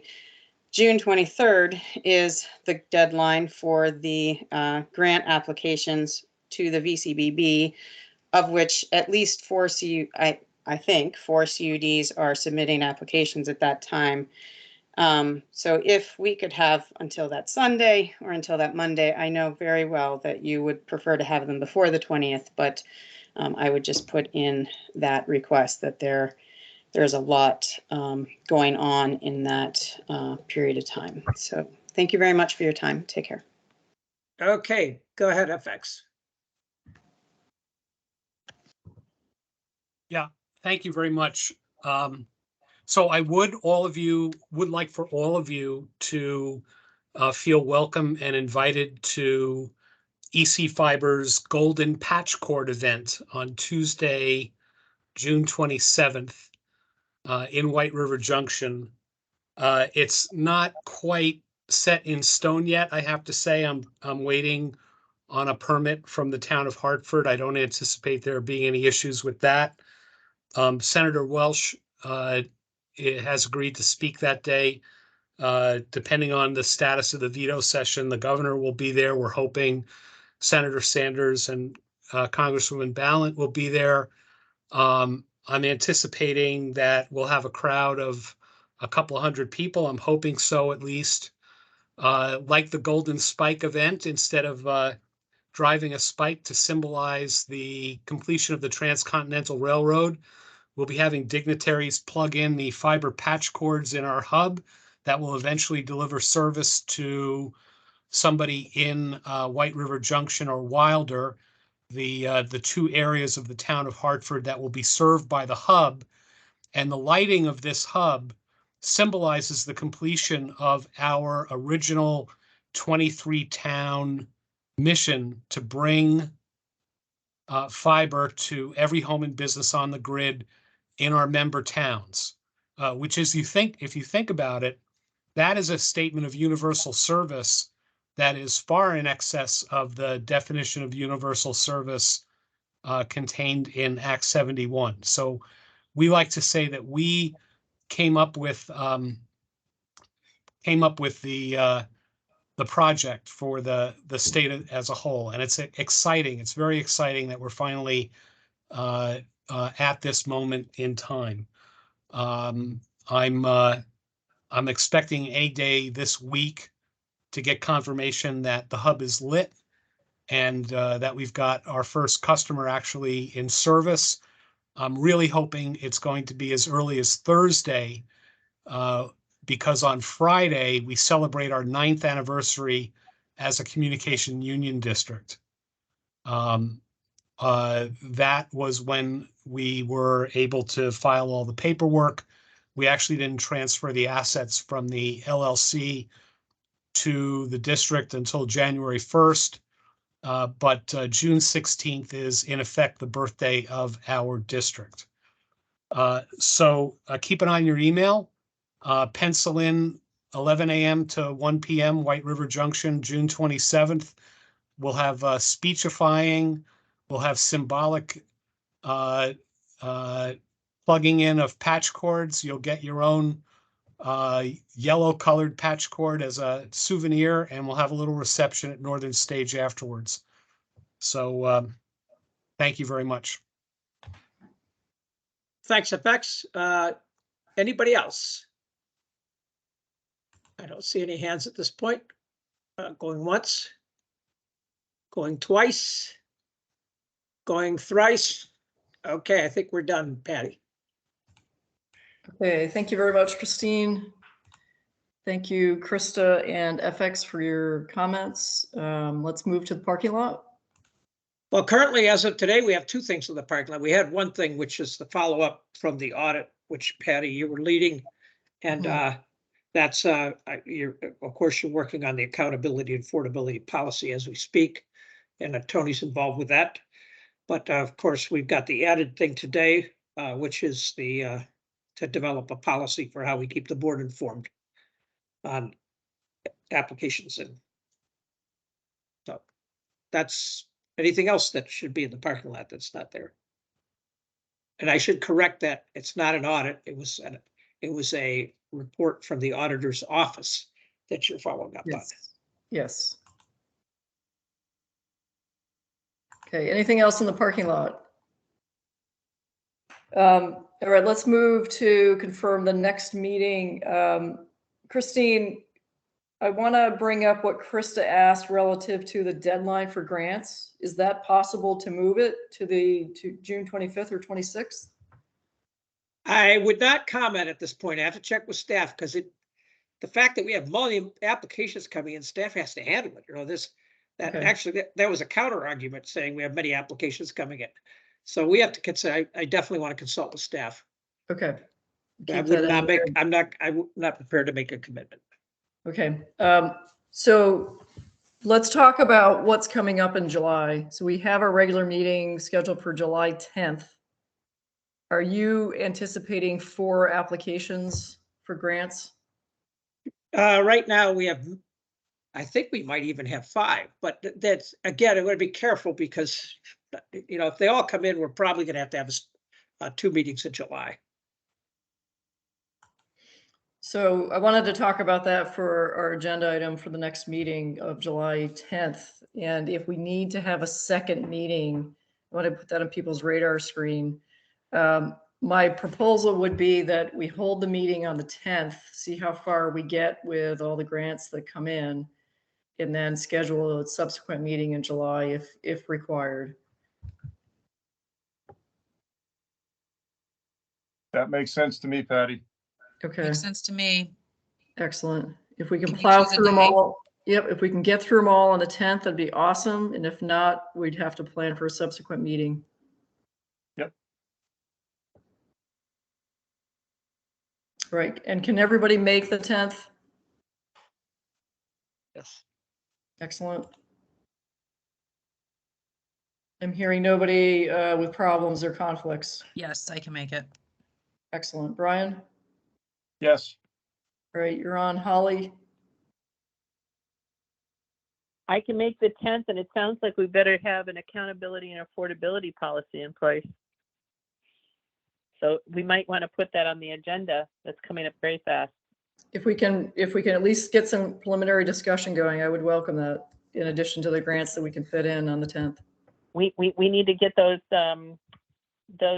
policy established so that we can implement it in the grant language, which is the place we have most authority. Understood. Do you think, Holly, that we would have feedback from you for that meeting for the 10th? Laura and I are working with Tony, and Laura and I have had 2 meetings. We've had a meeting with Tony, and we're working on a scheduled meeting this week. We're doing our best. Okay.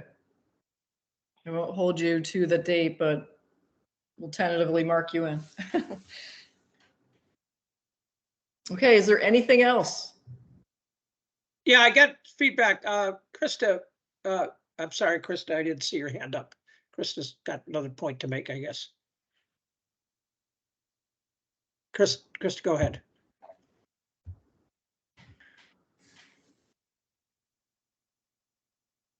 He might be left over.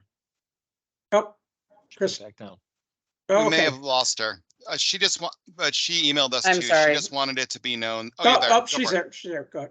I was just clarifying that I was looking for an extension for the public and CUDs to be able to provide comment to the Vernonburg group until either Sunday the 25th or Monday the 26th. Ah, well, I thank wasn't you. Oh, actually I'm looking sorry. for an That's a very extension on the different. grant I thought- deadlines. I I'm sorry. understand why those are there and respect Yep. that. Okay, Well, there you go. Thank you. that's a I was different nervous. animal. Right. We'll see what, I mean, I guess I don't want to speak to it. We'll speak to Vernonburg and follow up with that. See if we get an Okay, extension. she'll leave that on your radar screen, Christine. Yep, got it. Another. Okay. All right, I'm gonna make a motion to adjourn. There's a second. Second. Thank you. Any discussion, any other business? Thank you, everybody. All those in favor of adjourning, please say aye. Aye. Aye. Aye. Aye. Any opposed? We are adjourned. See you on July 10th. Bye-bye. Happy 4th. Thank you, everybody.